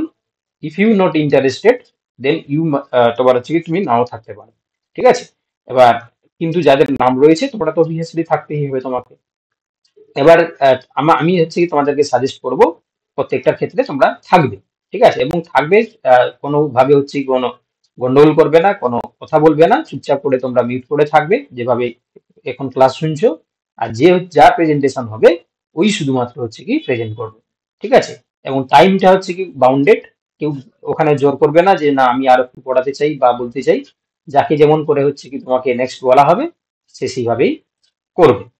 আশা করি তোমাদের হচ্ছে কি যাদের নাম রয়েছে আমি পিডিএফটা পাঠিয়ে দেবো গ্রুপে, তোমরা সবাই দেখে নেবে কার কার নাম রয়েছে। স্যার একটা কোশ্চেন ছিল স্যার। বলো। স্যার বলছি আমি কাল রাতে জয়েন হয়েছি, আমার লাইফ সায়েন্স সাবজেক্ট 9, 10। তুমি গুগল ফর্ম ফিল আপ করেছো? হ্যাঁ স্যার, ফিল আপ করেছি।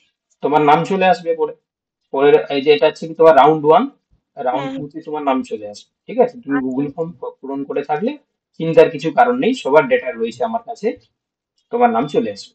তাহলে স্যার পরশুদিন শুক্রবার আমি ডেমো ক্লাস দিতে পারবো, মানে ডেমো ক্লাসে জয়েন করতে পারবো?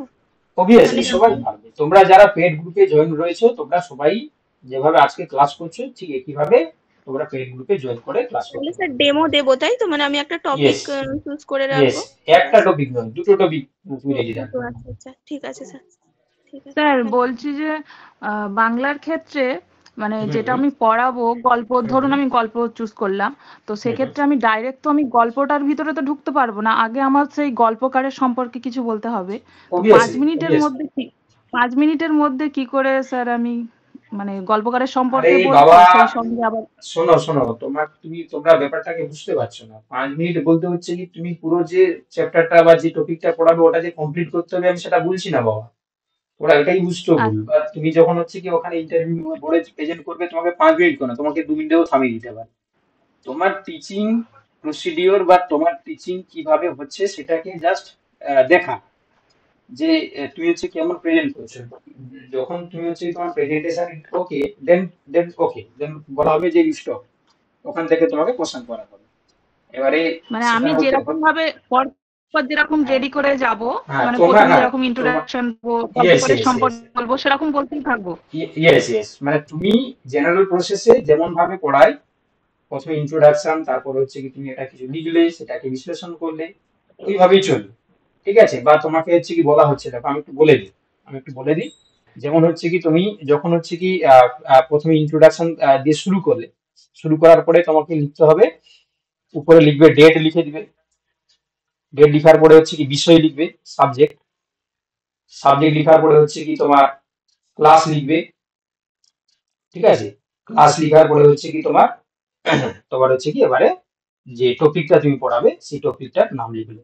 যেমন তোমরা বিএড করেছো, বিএড এর সময় তোমাকে যেমন শেখানো হয়েছে টিচিং প্রসিডিওর, সেগুলো তুমি লিখে তারপরে তুমি শুরু করলে। শুরু করার পরে হচ্ছে কি তোমার এবার যখন হচ্ছে কি তুমি এই প্রসিডিওরে তুমি এগাচ্ছ, তুমি কিন্তু হচ্ছে কি এমন নয় যে তোমাকে যে 5 মিনিট বলা হচ্ছে মানে সেই 5 মিনিটেই তোমার টপিকটাকে পুরো কমপ্লিট করতে হবে, এটা কিন্তু কখনোই বলা হচ্ছে না বা কখনো হচ্ছে কি তোমরা মাথায় রাখবে না। তুমি জেনারেল প্রসিডিওরে যেভাবে হচ্ছে কি তোমার এই জিনিসগুলো মেনটেন করে শুরু করতে হয় এবং সেই জিনিসগুলো হচ্ছে কি পরপর বলতে থাকবে। এবারে তোমাকে যখন একটা যে ইন্টারভিউ নিচ্ছে ও যখন স্যাটিসফাই তোমার টিচিং বা তোমার কথাবার্তা বা তোমার প্রেজেন্টেশন, তোমাকে থামিয়ে দেওয়া যেতে পারে। এবার হচ্ছে কি তোমার সাবজেক্টের টপিক যেটা তুমি নিয়ে পড়াতে শুরু করেছো সেই টপিক ধরে তোমাকে কোশ্চেন করা হবে। ঠিক আছে, আশা করি সবাই জিনিসটা বুঝতে পেরেছো আমি যেটা বলতে চাইছি। ঠিক আছে, ঠিক আছে স্যার। হ্যাঁ sir, okay, thank you so much. আচ্ছা তাহলে আজকে অলরেডি টাইম ওভার হয়ে গেছে, কারণ তোমরা জানো 8টা থেকে 9টা 1 ঘন্টা ক্লাস রাখার কথা ছিল। আর আরেকটা স্যার, ওই গ্রুপে যে বাংলা পিডিএফ আর একটা আরবিক ল্যাঙ্গুয়েজে পিডিএফ পাঠানো হয়েছে, ওটা কি সাবজেক্টের প্রত্যেকটা সাবজেক্টের জন্য না আলাদা আলাদা? না আজকে যেটা হ্যাঁ পাঠানো স্যার, হয়েছে ওটা আমারও কোশ্চেন ছিল। না, ওটা আছে কি তোমার অ্যারাবিক সাবজেক্টের জন্য। ঠিক আছে, তোমাদের এখন পর্যন্ত দুটো জিনিস দেওয়া হয়েছে, একটা আছে জেনারেল হচ্ছে কি কোশ্চেন অ্যান্সারের পিডিএফ, তার সঙ্গে কিছু সাবজেক্ট ঢুকে রয়েছে, যার যে সাবজেক্ট সেই সাবজেক্টটা তোমরা নিয়ে নেবে। আর কিছু হচ্ছে কি সাবজেক্ট আলাদা হয়ে পাঠানো হয়েছে, ওটা সাবজেক্ট রিলেটেড হচ্ছে কোশ্চেন অ্যান্সার। আর একটা যে ফাইনাল বাংলা 1 বলে আজকে একটা এসছে, final Bangla 1, let me check. সেটা শুধু 11 12 এর স্যার সিলেবাস দেওয়া আছে। 11 12 এর এটা হচ্ছে কি তোমার বাবা, এটা হচ্ছে কি তোমার বাংলা সিলেবাসটা হচ্ছে কি পাঠানো হয়েছে, ওটা তোমার জাস্ট দেখে রাখার জন্য। ওটা তোমাদের হচ্ছে কি নয়, যারা সাবজেক্ট রয়েছে তারা দেখবে। আর এটা হচ্ছে কি তোমার ফাজিল উর্দু সিলেবাস পাঠানো রয়েছে, যার উর্দু সাবজেক্ট ফাজিল রয়েছে তারা শুধু দেখবে, এটা তোমাদের জন্য। ঠিক আছে স্যার, আজকে যেগুলা ক্লাস হলো সেগুলা কি পিডিএফ আকারে কি যে পাঠানো হবে? বাবা তুমি একটু কম কথা বলো, তুমি টিচিং এ যাচ্ছ, ঠিক আছে, প্রফেশনে, তুমি হচ্ছে কি এত কথা বললে হবে না। আমি তো বলেছি একবার যে পিডিএফটা পাঠানো হবে, যে জিনিসগুলো দেখানো হচ্ছে কি পাঠানো হবে, তুমি রিপিট কথা বলো না। ঠিক আছে, এখানে হচ্ছে কি সবাই সিরিয়াসলি প্রিপারেশন নিচ্ছে, সবাই যদি এইভাবে তোমার মতন কথা বলে তাহলে ক্লাস ইন্টারাপ্ট করলে ক্লাস নেওয়া হবে। ঠিক আছে, যেগুলো বলা হচ্ছে তুমি শুনো মন দিয়ে। Hello sir, hello sir, sir বলছিলাম পলিটিক্যাল সায়েন্স সাবজেক্টটা দেওয়া হয়নি। না, দেওয়া হয়েছে বাবা, তুমি একটু পরে জয়েন করছো, আমি রিসেন্ড করে দেবো। ঠিক আছে, আচ্ছা আচ্ছা, ঠিক আছে স্যার, ঠিক আছে, কোন সাবজেক্টের কোশ্চেন অ্যান্সার দেওয়া হয়েছে আমি আজকে আবার হচ্ছে রিসেন্ড করে দিচ্ছি, তোমরা দেখে নেবে। ঠিক আছে, আমি আজকে বেশি কথা বাড়াচ্ছি না। নেক্সট ক্লাস শুক্রবারে আবার তোমাদের সঙ্গে দেখা হচ্ছে। এই লিস্ট অনুযায়ী যাদের নাম রয়েছে তোমরা দেখে নেবে, আমি গ্রুপে দিয়ে দেবো, তোমরা হচ্ছে রেডি থাকবে। যদি কেউ রেডি করতে প্রস্তুত না থাকে তাকে কিন্তু হচ্ছে কি সে স্কিপ হয়ে যাবে, পরের জন চলে আসবে। ঠিক আছে, এবং হচ্ছে কি পরের জন হচ্ছে কি প্রেজেন্টেশন দেবে। ওকে, ঠিক আছে স্যার। মাদ্রাসা বোর্ডের যে প্রেসিডেন্ট আছে স্যার, একটা কনফিউশন ছিল। মাদ্রাসা বোর্ডের যে প্রেসিডেন্ট আছে ওটা মানে আপনি বললেন মোহাম্মদ ফাজলুর রব্বি, কিন্তু মাদ্রাসা বোর্ডের ওয়েবসাইটে শেখ আবু তাহের কামারউদ্দিন আছে, তো কে মানে কোনটা কারেক্ট হবে স্যার? দেখে নিচ্ছি দাঁড়া।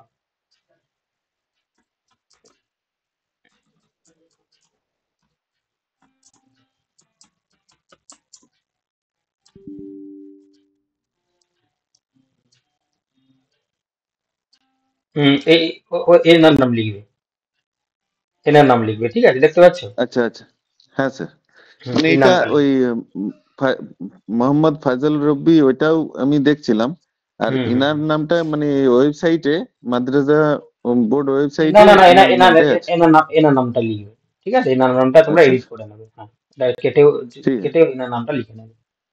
ঠিক আছে, নামগুলো হচ্ছে কি একটু চেক করে নেবে বাবা। ঠিক আছে, কারণ আমি মানে যেগুলো বানিয়েছি, ঠিক আছে, সেগুলো হচ্ছে কি তোমার এই কিছু ইনফরমেশন হচ্ছে কি তোমার বিশেষ করে নামের ক্ষেত্রে একটু সবসময় চেক করে নেবে, নাম আর সাল।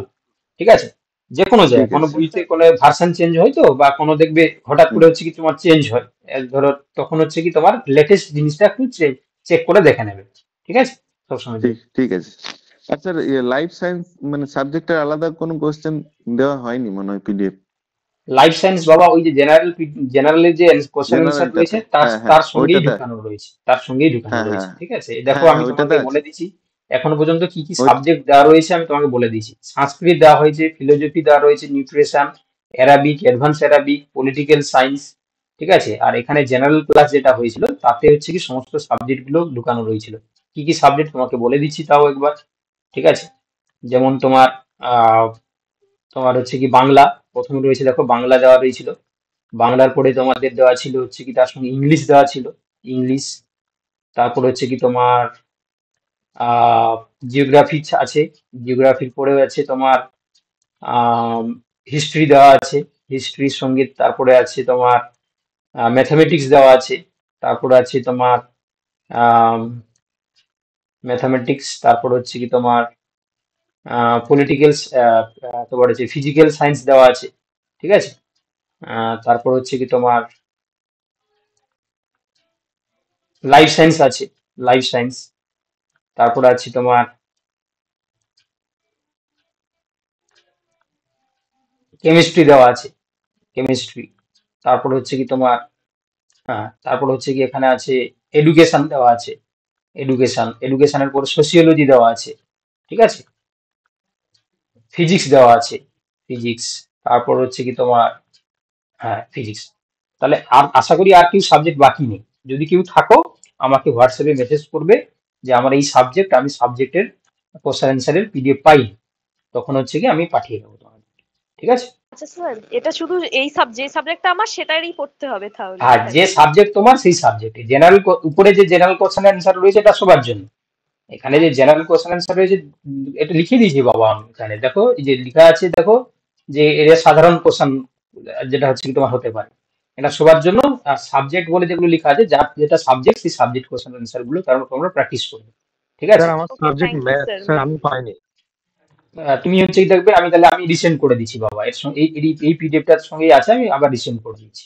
ঠিক আছে, আচ্ছা গ্রুপে ঠিক আমি আছে। পাঠিয়ে দিচ্ছি। ওকে, ঠিক আছে। তাহলে হচ্ছে কি তোমরা শুক্রবার ক্লাসের জন্য প্রিপারেশন নাও, সবাই চেষ্টা করবে জয়েন করার জন্য। এবার যারা দেখবে যে কেমন ভাবে প্রেজেন্টেশন হচ্ছে, তাতে হচ্ছে কি তোমাদের শিক্ষা হবে। ঠিক আছে, কারণ ভুল ঠিক দুটো দেখলে তোমরা নিজেদেরকে রেকটিফাই করতে পারবে যে কিভাবে প্রেজেন্টেশন দেওয়া উচিত। ঠিক আছে, লেফট করে যাও। ঠিক আছে স্যার একটা কথা বলবো স্যার, তাহলে সেক্ষেত্রে বোর্ড ওয়ার্ক গুলো কিভাবে করব?